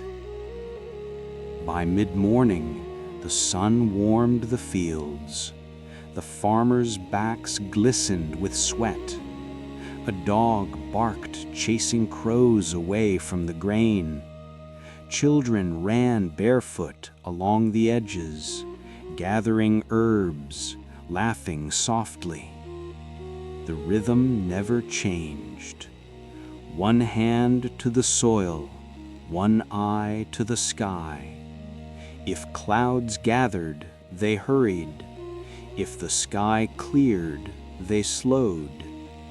Life depended on the moods of weather, and weather had no mercy, nor malice, only routine. In the village center, the blacksmith began his work. Sparks leapt in the half-dark of his forge. Each clang of hammer on iron echoed across the valley, a steady, sleepy heartbeat. Inside homes, the women spun flax into thread. The wheel turned endlessly, wood creaking softly. Their thoughts wandered, not toward dreams, but toward tasks. Who needed bread? Who needed cloth? Who needed help with the harvest? By mid-noon, the bell rang again. The peasants gathered beneath a tree, eating in silence. Bread, cheese, onion. A swallow darted through the air, its wings whispering above. The sun was high, the shadows short, and the world felt both eternal and temporary. They did not speak of the past or the future, only the day that would always be the same. By afternoon, the light had softened. The fields shimmered with a haze of gold, and the sound of tools striking soil blended with the whisper of wind. Nothing rushed here. Even the air moved slowly. The peasants continued their work, backs bent, hands dark with earth. The rhythm was steady, a song older than memory. One stroke of the hoe, one handful of seed, one breath at a time. The fields were not theirs, yet they cared for them as if they were. Beyond the meadows, the manor loomed silent. The Lord's steward walked among the workers, counting sacks, marking tallies with chalk on a slate board. He said little. He didn't need to. The rhythm of obedience was already set. At the edge of the field, women spread flax to dry, laying the stalks in neat rows that shimmered like pale straw. Their movements were small, repetitive, graceful without intention. The sun touched their hair, and dust glowed like fine gold. Children carried water in clay jugs, walking barefoot between furrows. They giggled when the cold water spilled on their feet, then hurried on again. The smell of hay filled the air, sweet, dry, patient. A pair of oxen groaned softly under the yoke, their breath rising in clouds. Above them, crows circled, waiting for scraps. In the distance, the church bell tolled 3 times. It was not an order, only a reminder. The day was halfway gone. In the village, the craftsman's quarter came alive. The carpenter planed wood until curls of shavings gathered like feathers at his feet. The potter's wheel spun, the clay rising and falling under his palms, smooth and slow. Each shape looked the same as yesterday's and tomorrow's. Inside the cottages, the air was warm and still. Women mended clothes, their needles glinting in the dim light. A baby slept in a cradle made from woven branches, rocked by a foot without thought. The sound of distant hammering drifted through open doors, steady, soothing, familiar. At the edge of the village, a small stream glimmered. Laundry hung from wooden poles, fluttering like flags of everyday life. The water was cold, but the washerwomen did not complain. Their laughter mingled with the rhythm of splashing cloth. As the sun dipped lower, the world turned softer.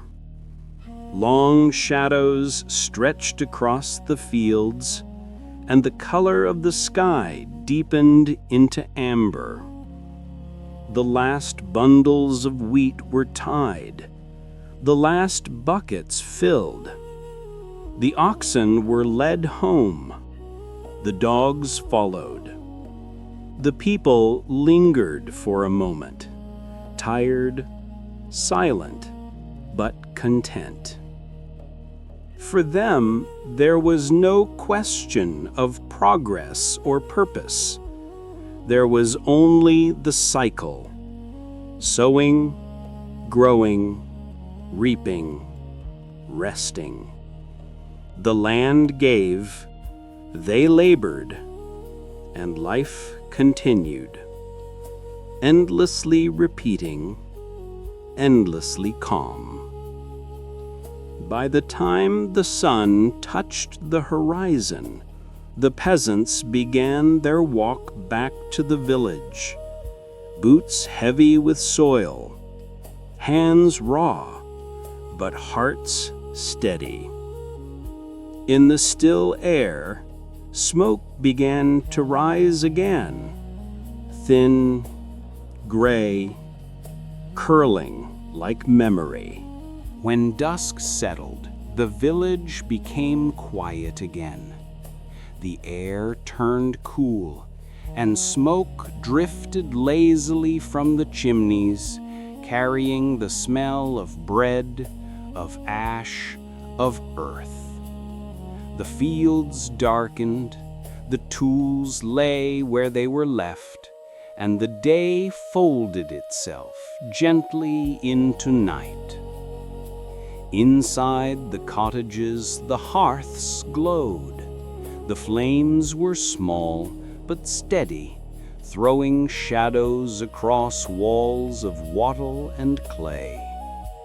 Families gathered close, parents, children, even the old who said little now. The day's noise had ended, and what remained was warmth and breath. A pot simmered over the fire, broth made from cabbage, onion, and whatever was left from yesterday. The spoon passed from hand to hand. No one ate in a hurry, no one ever did. Outside, dogs barked once, and then lay down near doors. Chickens rustled in coops. From far away a wolf howled faintly, not frightening, only distant, like an old story retold by the wind. In the manor, torches flickered along stone corridors. The servants moved softly, pouring wine, trimming candles, closing shutters. The Lord sat at a long table, his meal richer, his room brighter, yet his silence the same. Even in privilege the rhythm was unbroken. Eat, speak little, pray, sleep. Down below in the village, a mother hummed as she mended a torn sleeve. The thread slid through the cloth with a slow, deliberate sound. A child leaned against her arm, already asleep. The church bell rang one last time. Its tone spread through the fields and forests, slow and deep. To some, it was a call to prayer. To others, a reminder that another day was done. The peasants crossed themselves and whispered their simple prayers for health, for rain, for mercy. Their words were plain, their faith quiet. They did not ask for more, only for the same. Another morning to wake, another field to work. In the dark beyond the village, the manor loomed like a pale memory. Its windows glowed faintly, then dimmed one by one. The stars came out, clear, sharp, ancient. They had watched over these same fields for centuries, unchanging, indifferent, constant. The sound of life faded. A cow shifted in its stall. A baby sighed in sleep. A log cracked in the fire. And then, stillness. The village slept, wrapped in the same rhythm that had carried it through generations. Nothing had changed, yet everything had continued. The moon rose slowly over the manor roof, silvering the thatch and stone. Light crept across the fields, touching the plow, the well, the quiet faces behind closed doors. In the silence, even time seemed to pause.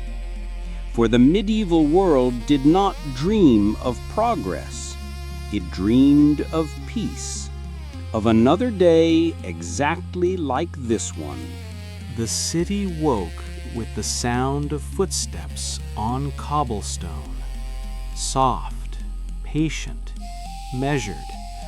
The bells of the cathedral had not yet finished their first toll when the market stalls began to open. Wooden shutters creaked. Canvas canopies were tied into place. The air smelled faintly of sea salt, damp stone, and oil lamps being lit. In Florence, Venice, or Antwerp, it was the same rhythm, merchants arranging their wares before the sun found them. Bolts of fabric unrolled like rivers of color, indigo, saffron, crimson, each dye carried across mountains or seas. A man tested a silk thread between his fingers, nodding to himself, as if in conversation with the fabric. Another weighed spices in a small brass scale: pepper, cloves, cinnamon, each grain measured as if it were gold. There was no noise of haste, only murmurs, coins clinking, and the distant hum of a water wheel turning somewhere beyond the city walls. A merchant counted his ledger lines by candlelight. The numbers were simple: prices, weights, names, but in their repetition lay the new heart of Europe, trade, steady and tireless. His apprentice swept the floor, moving slowly so the dust wouldn't rise. He listened without listening to the rhythm of numbers, the scrape of pen, and the sigh of paper drying under ink. Outside, the streets filled. Shoemakers opened shutters. Bakers carried loaves warm from the oven, their scent drifting through narrow alleys. A painter crossed the square with brushes tucked into his belt, nodding to a sculptor carrying stone. The air itself felt like work, invisible, constant. At the harbor, ships rocked against wooden piers. Men unloaded crates bound for foreign lands. Wool from England, glass from Venice, silver from the New World. Each box carried a piece of a world now smaller, more connected, more predictable. By mid-morning, the light touched the marble of the cathedral. The merchants looked up briefly, their faces glowing gold in the reflection, then bent again over their scales and scrolls. Commerce was devotion here, a kind of quiet religion, written not in prayer, but in patience. A coin passed hand to hand, a promise noted in ink, a sail lifted against the horizon, and the city breathed, slow and steady, like a living ledger that never closed. No one spoke of discovery or invention or art, not yet. It was too early in the day for genius. The morning belonged to order. As the morning thinned into afternoon, the city's heartbeat moved from the markets to the workshops. The sound of trade softened into the rhythm of craft, slower, more patient, but no less steady.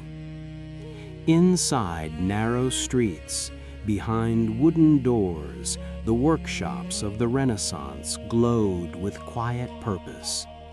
A painter ground pigments in a stone bowl, the dust of lapis lazuli turning to a blue more costly than gold. His apprentice stirred it slowly into oil, counting each turn. In the next room, a printer arranged tiny metal letters in rows, his fingers black with ink. The air was thick with the smell of lead, paper, and sweat. He did not speak. The press demanded silence. Each page pressed, lifted, dried, then stacked. A single book took days, yet each was identical.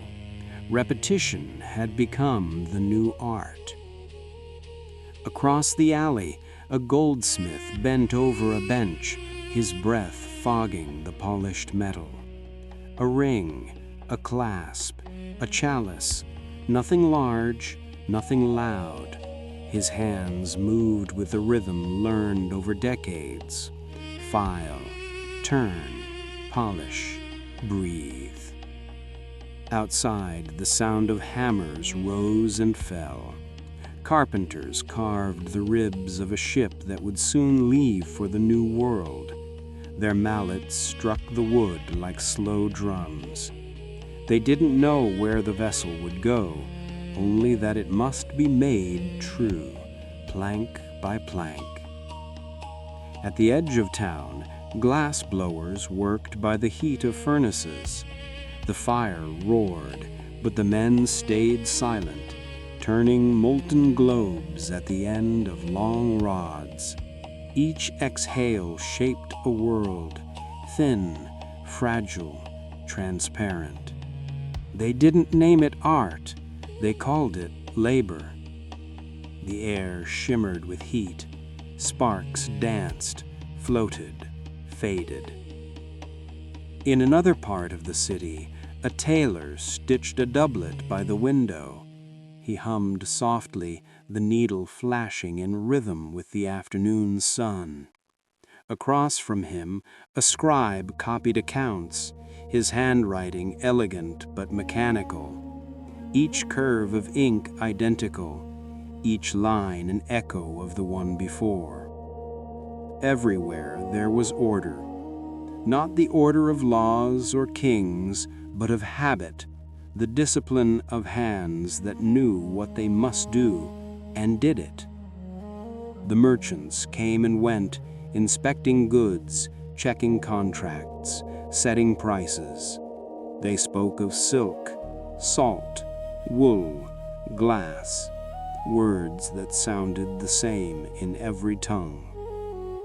And as they walked, they carried something invisible between them. Not gold, not goods, but time itself, measured in effort and repetition. By late afternoon, the sun slanted through dust-filled air. The city glowed in the color of amber. A painter stepped back from his canvas, brush still dripping. He didn't smile. The face he painted was not finished, but it was closer. A printer oiled his press for the night. The pages dried in neat piles. Each one carried a thought, a map, a prayer. Small, fragile attempts to last longer than the hand that made them. And so the world turned, slowly, quietly, under the hum of work. The Renaissance was not a storm of genius. It was a whisper of patience. By the time the city lamps were lit, the ships were already waiting at harbor, dark silhouettes against the fading light. The tide moved in slow breaths. Ropes creaked, sails fluttered, and the air smelled of salt, tar, and distant rain. Men worked quietly, loading barrels and crates marked with inked symbols, spice, wine, cloth, glass. The water lapped against the wooden hulls, soft and rhythmic, as if the sea itself counted their effort. No one shouted orders. They didn't need to. Everyone knew the sequence: lift, carry, tie, repeat. The work had no beginning and no end, like the sea it served. On deck, a navigator traced lines across a parchment map. The ink was fresh, the ocean unknown. His hand hesitated over the empty spaces, the parts of the world yet unimagined. A boy adjusted the lantern beside him, the flame trembling in the wind. Their eyes didn't seek glory, only direction. When the bells struck, the crew moved in silence. Ropes tightened. The sails caught the breath of the world. The ships began to move, slow, graceful, inevitable. One by one, they slipped away from the harbor, leaving ripples that shivered against the stone docks. From the shore, merchants watched with hands behind their backs. Some whispered prayers, others simply nodded. The journey had begun, as it had 100 times before and would 100 times again. Trade had become a tide, endless, mechanical, steady. Days later, the ships would be at sea, the wind constant, the waves endless. The men worked as they had in the city, by repetition.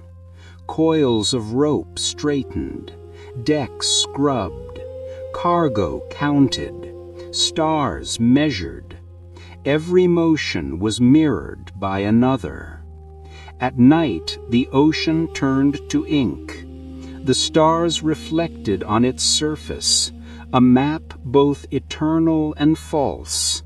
The sailors spoke softly, telling stories that blurred truth and dream. They talked of islands of gold, of seas where the wind never stopped, of waters where the world simply ended.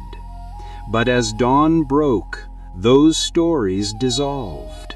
The same waves, the same sky, the same sound of wood and water. Back in the cities, merchants tallied goods, accountants inked ledgers, printers made new maps, painting coastlines that no one had seen. The world grew wider, but quieter. New spices entered the kitchens, new cloths lined the market stalls. Gold, silver, sugar, each with a story that began in silence somewhere beyond the horizon. Yet for every discovery, something was lost.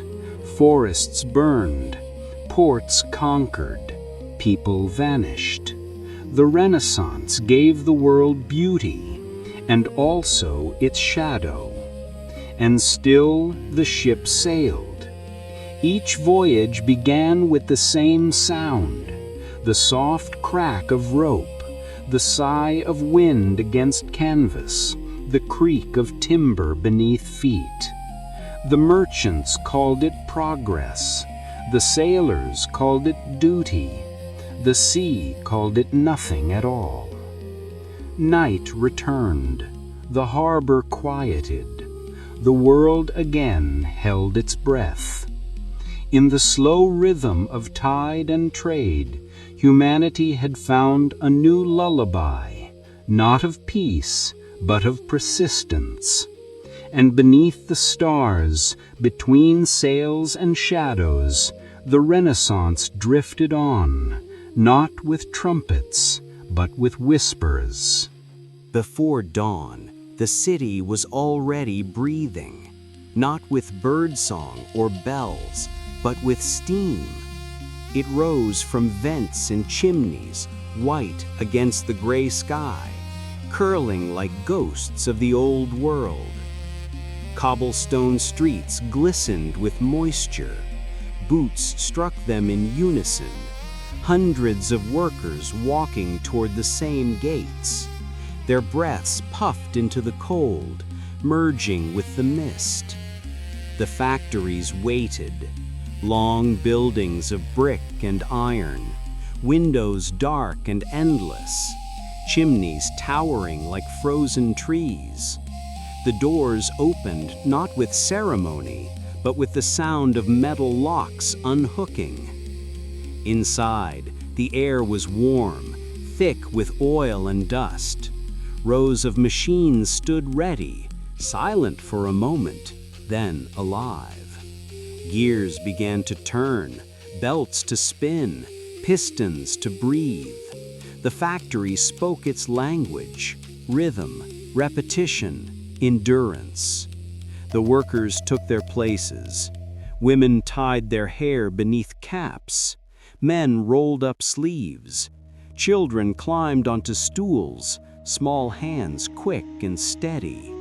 The overseer nodded once. The day began. The sound was constant, a pulse that filled the lungs.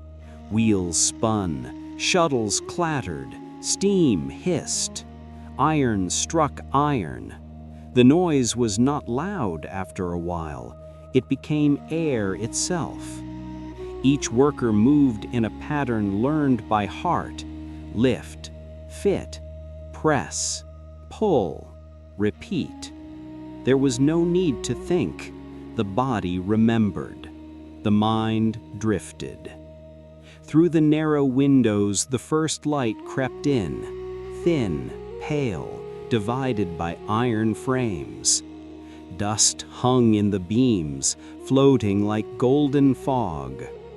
At 7, a whistle blew, not to rest, only to mark time. The machines didn't stop.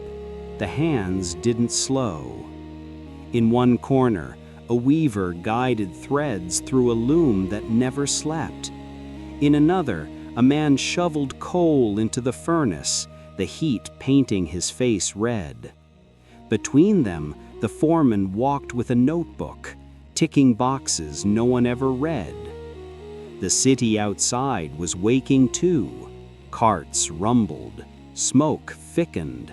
A train whistled somewhere beyond the rooftops. The rhythm of steam connected everything: factory, station, kitchen, heart. At noon, the workers ate quickly: bread, soup, sometimes tea if they were lucky. They didn't leave their places.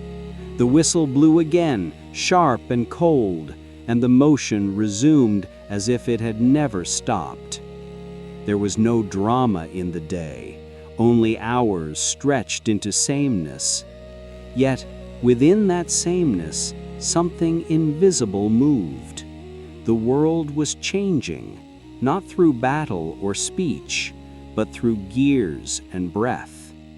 By afternoon, the sky outside had turned the same color as smoke. Inside, lamps flickered on and shadows deepened across the floor. The machines still turned, steady and sure. The workers did not look up. Their rhythm was perfect, their silence complete. And as the hours passed, the city pulsed, one vast organism, built of iron, sweat, and time. The machines did not stop. They did not sleep. The day flowed into itself, a seamless line of motion and sound. Belts spun, gears turned, steam sighed, each part moving for the sake of the next. The workers, too, became part of the mechanism, their movements synchronized like teeth in a clock. The room was filled with rhythm, not music, but a steady pulse that replaced thought.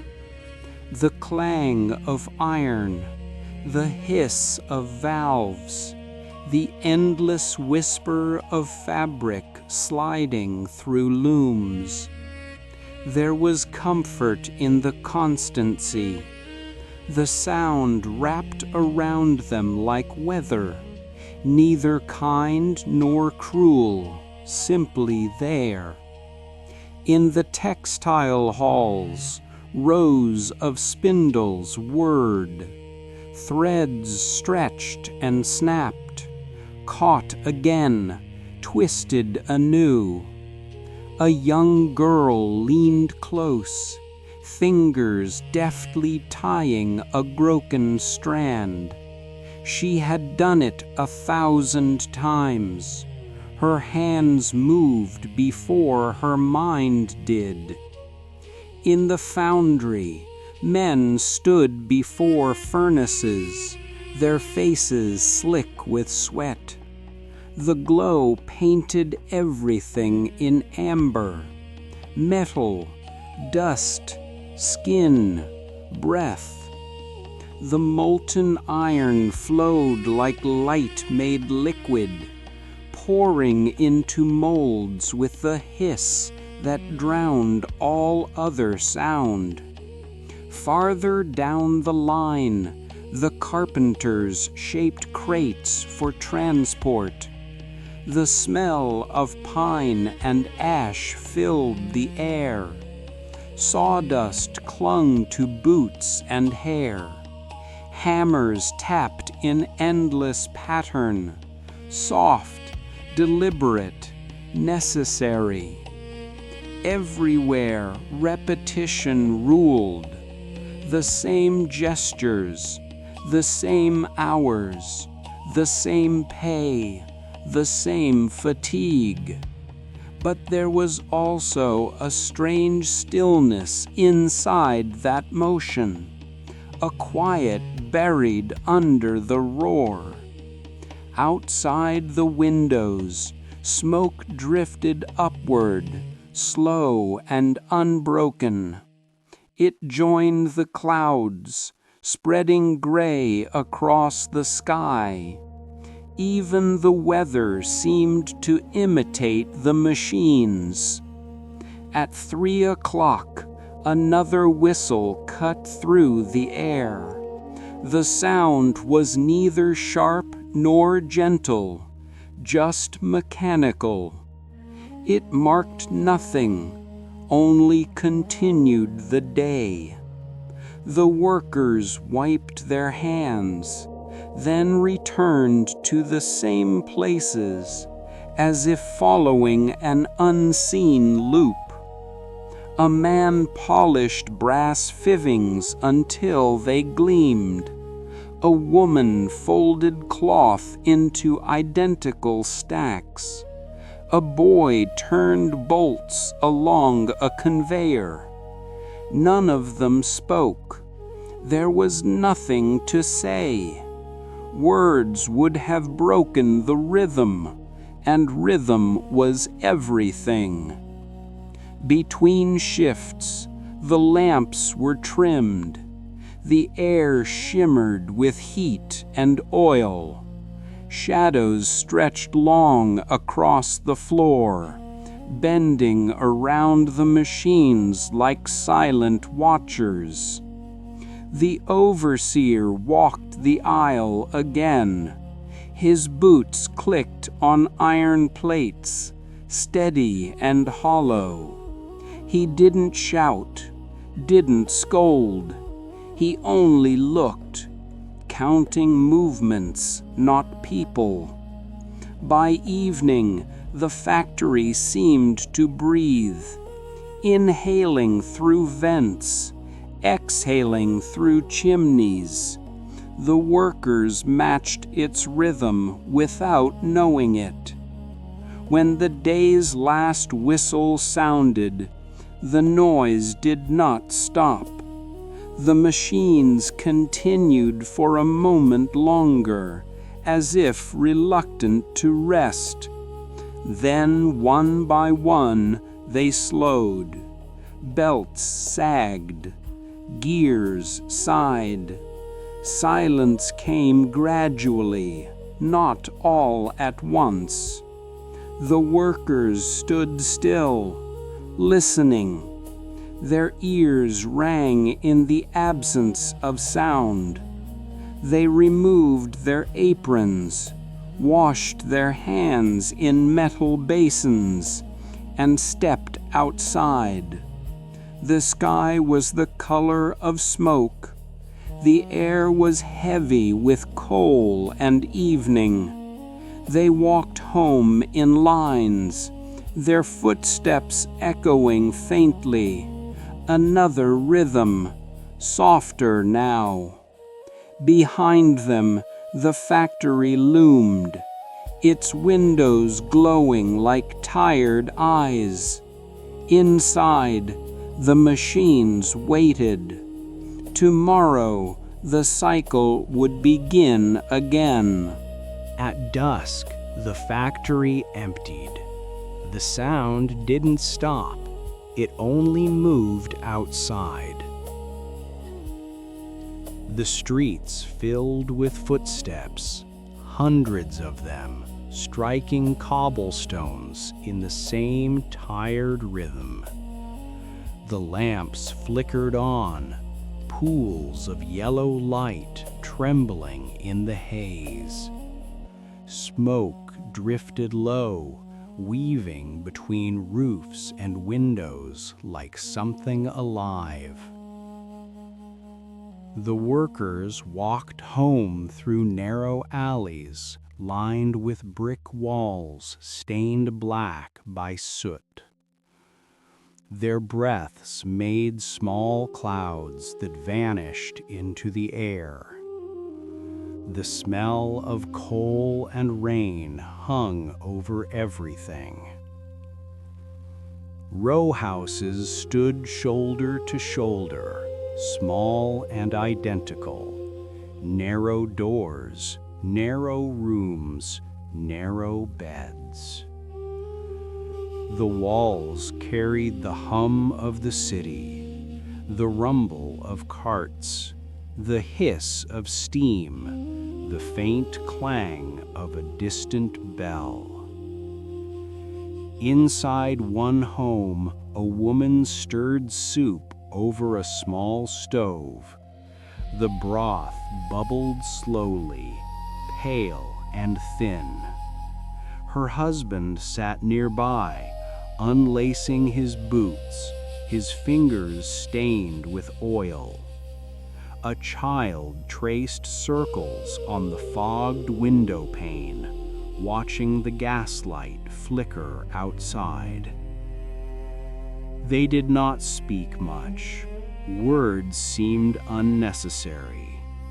The day had already been full of noise, motion, and fatigue. Silence was their rest. Some nights trains passed close enough that the ground trembled. The whistle rose, long and hollow, like a sigh drawn from the earth itself. The industrial age had connected everything, not through letters or faces, but through rhythm. The same beat that turned gears in the mill now echoed in the city's veins. Footsteps, whistles, wheels. In the distance, a telegraph tapped faintly, dots and dashes crossing invisible lines, carrying messages faster than thought. Somewhere, someone was awake, listening to the pulse of wires. The streets never truly slept. Even after midnight, carts rolled, smoke drifted, a machine clattered in a workshop where night shifts began.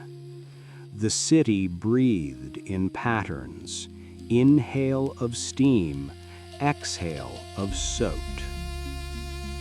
Above, the sky glowed faintly orange, never dark. The stars hid behind the haze. Time blurred. Night became morning. Morning became work. On Sundays, when the factory gates closed, the city felt almost still. Children played near canals. Women washed clothes in gray water. Men repaired boots or mended chairs. The noise was softer but never gone. Even rest had rhythm. The workers didn't dream of freedom, only of sleep.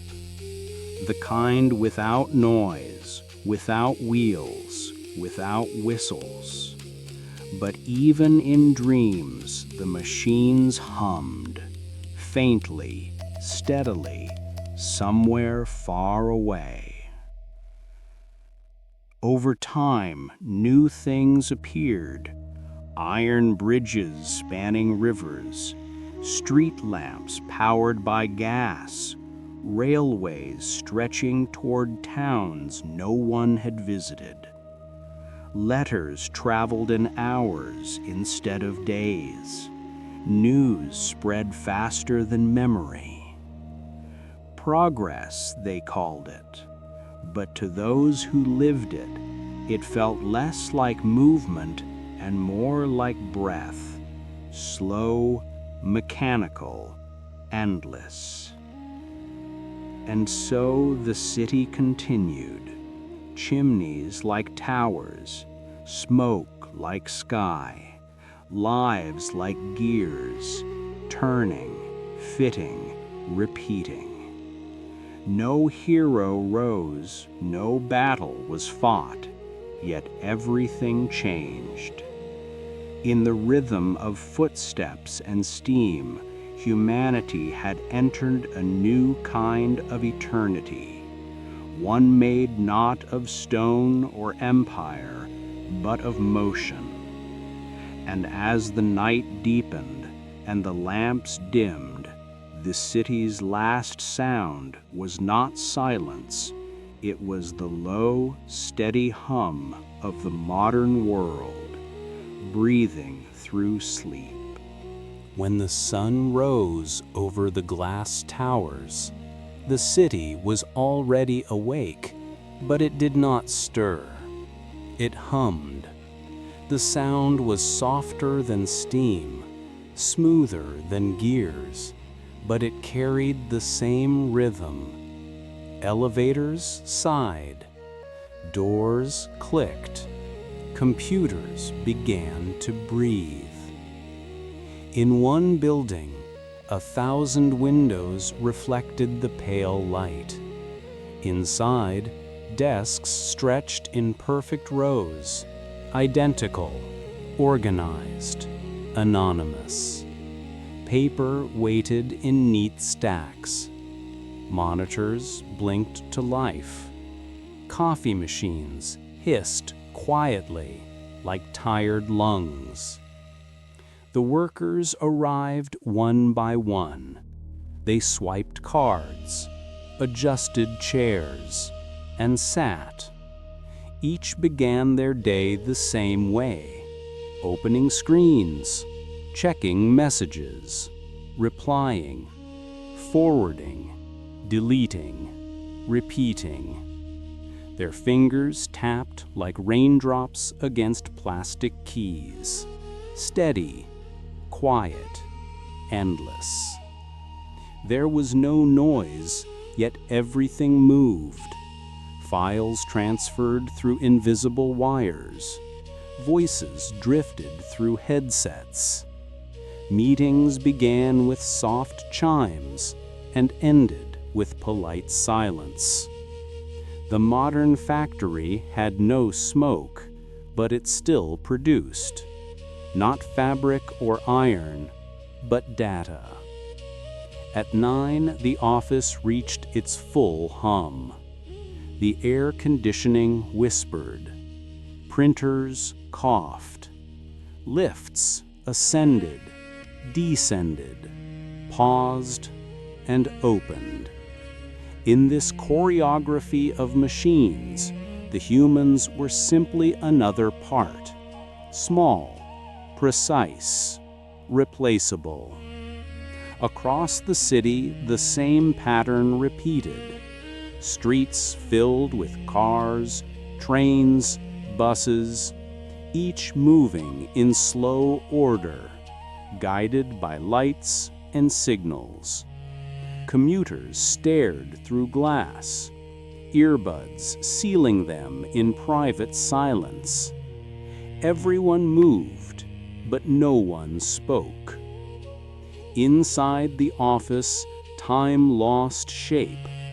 Hours stretched and folded. The day advanced not by sunlight, but by the steady rhythm of notifications, spreadsheets, and calls.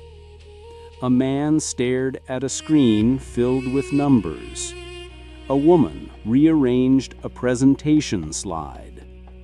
Somewhere, a printer jammed and someone sighed. These small moments, repeated in millions of rooms, became the new machinery of civilization. Lunch came without ceremony. Sandwiches unwrapped. Microwaves beeped. Phones glowed with distant messages. Then, as always, the return to screens, to chairs, to systems that had no end. No one called it labor, yet it was. The repetition was simply quieter now. Outside, digital billboards flickered with ads for speed, for efficiency, for connection. The city had learned to sell its own pulse. People walked faster, but arrived later. They knew everything and felt nothing. And yet beneath it all, there was still the same current that had moved through every age, the will to continue. From firelight to factory light, from hammer to keyboard, humanity had always built systems larger than itself, and then quietly lived inside them. At 5, the first computers powered down. The screens dimmed. Chairs rolled back. 1,000 footsteps echoed down polished floors. The elevators sighed again, slower this time, as if tired. The workers left, their reflections swallowed by glass.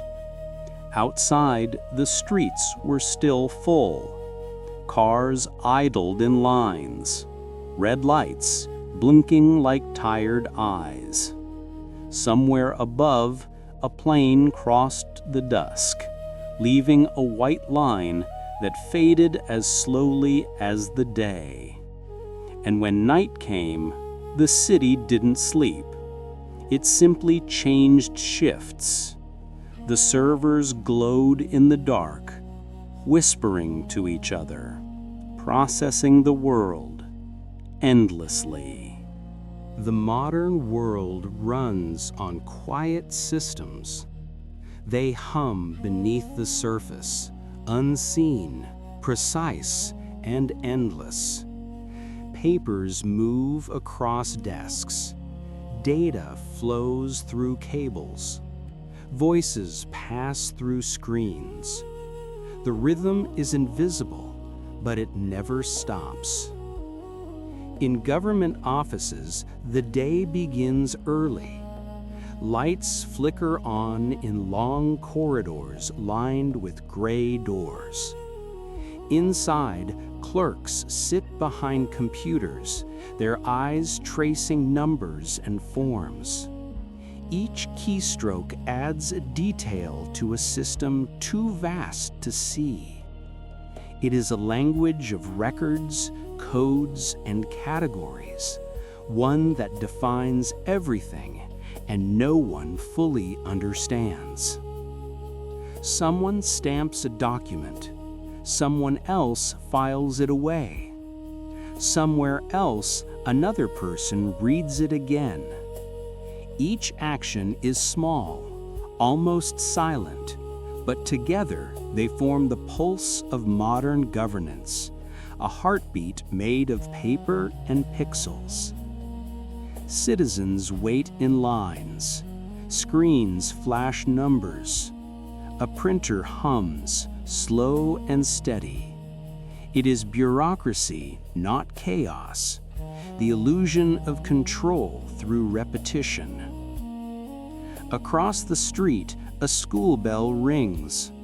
Children file into classrooms in lines as straight as the hallways. Desks stand in rows, each identical, each facing forward. Teachers speak softly, marking attendance, opening books that have been opened countless times before. Lessons begin.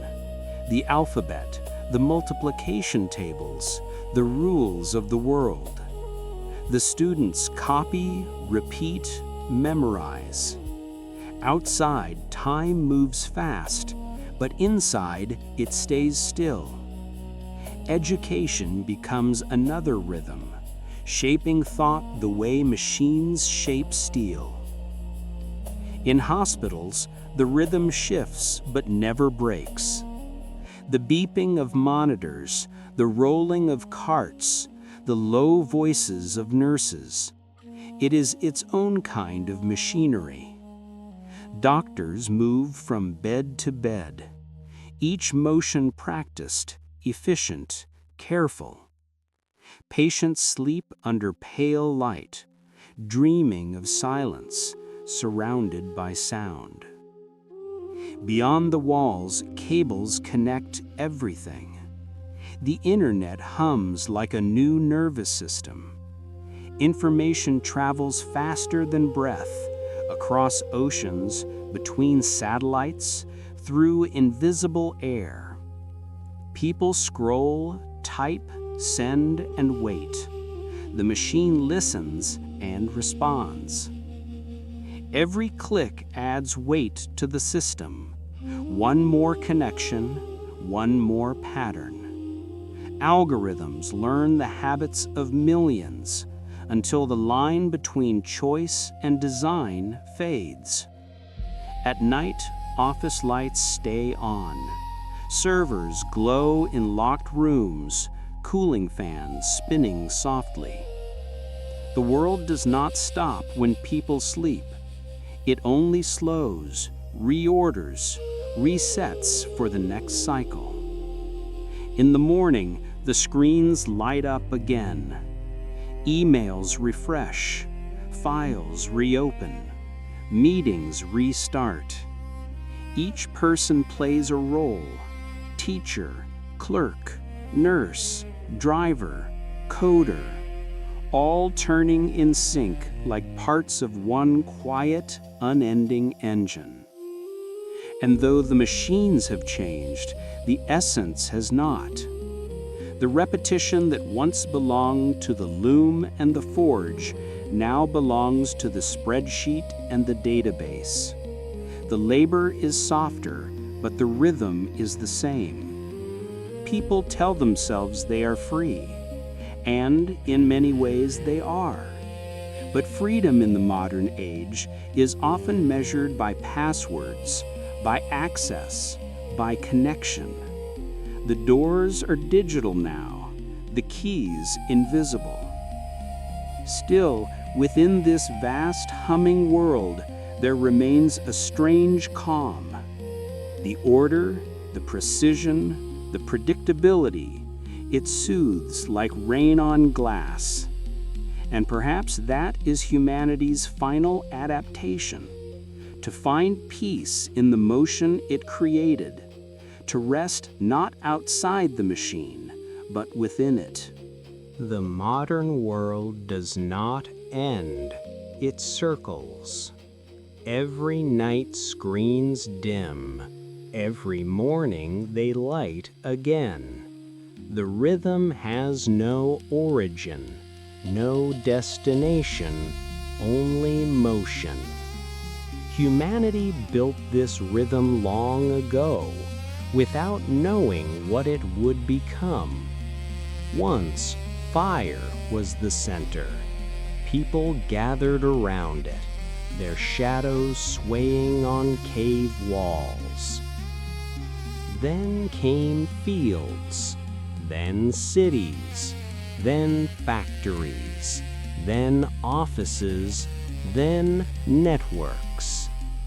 Each step replaced one kind of fire with another: wood, coal, electricity, thought. Now our campfire is a blue screen, flickering softly in the dark. We stare into it the way our ancestors stared into flame, searching for warmth, for story, for meaning. The sound has changed, no more crackle, only the faint hum of current. Yet it calms us the same way. Somewhere in the city, an elevator hums through an empty building. Somewhere else, a satellite circles the Earth, sending silent signals through the night. A nurse checks a monitor. A coder watches numbers scroll. A train slides into a station no one notices. The world keeps turning, not because someone commands it, but because it has learned to move by itself. The systems are alive, not breathing, but looping. Every process begins where another ends. Children are born into it. They learn not from silence, but from notifications. They grow up speaking two languages, one for people, one for machines. And as they work, they continue what began thousands of years ago, the endless coordination of life. Governments monitor, companies optimize, algorithms predict, people adapt. The loop deepens. The air hums with invisible data, weather reports, emails, heartbeats, maps, songs. All travel at once, wrapped around the planet like a pulse. The Earth itself has become a device, wired and alive. And yet, in all this movement, the oldest rhythm still remains: breath, the rise and fall of a chest, the quiet pause between thoughts, the heartbeat that never learned bureaucracy. When night falls, cities shimmer in light. Oceans reflect satellites. Clouds drift over glowing continents. From space, the world looks awake. But what you see is the pattern of sleep. Billions of circuits resting, resetting, waiting for dawn. Tomorrow it will all begin again. The files, the faces, the meetings, the messages, all in perfect, gentle repetition. This is not tragedy, nor glory. It is the nature of time, to loop, to hum, to continue. Perhaps one day, someone will look back at us as we look back at the first fire, and they will see the same thing. People gathered around light, whispering to machines as if to gods, not realizing that the machines were only mirrors. And maybe they will smile, because every age, no matter how advanced, is simply another version of the same story. Humanity trying to stay warm in the dark. And as you listen now, somewhere another light turns on. A signal moves. a clock resets. The loop of tomorrow continues, quiet, infinite, and beautifully ordinary.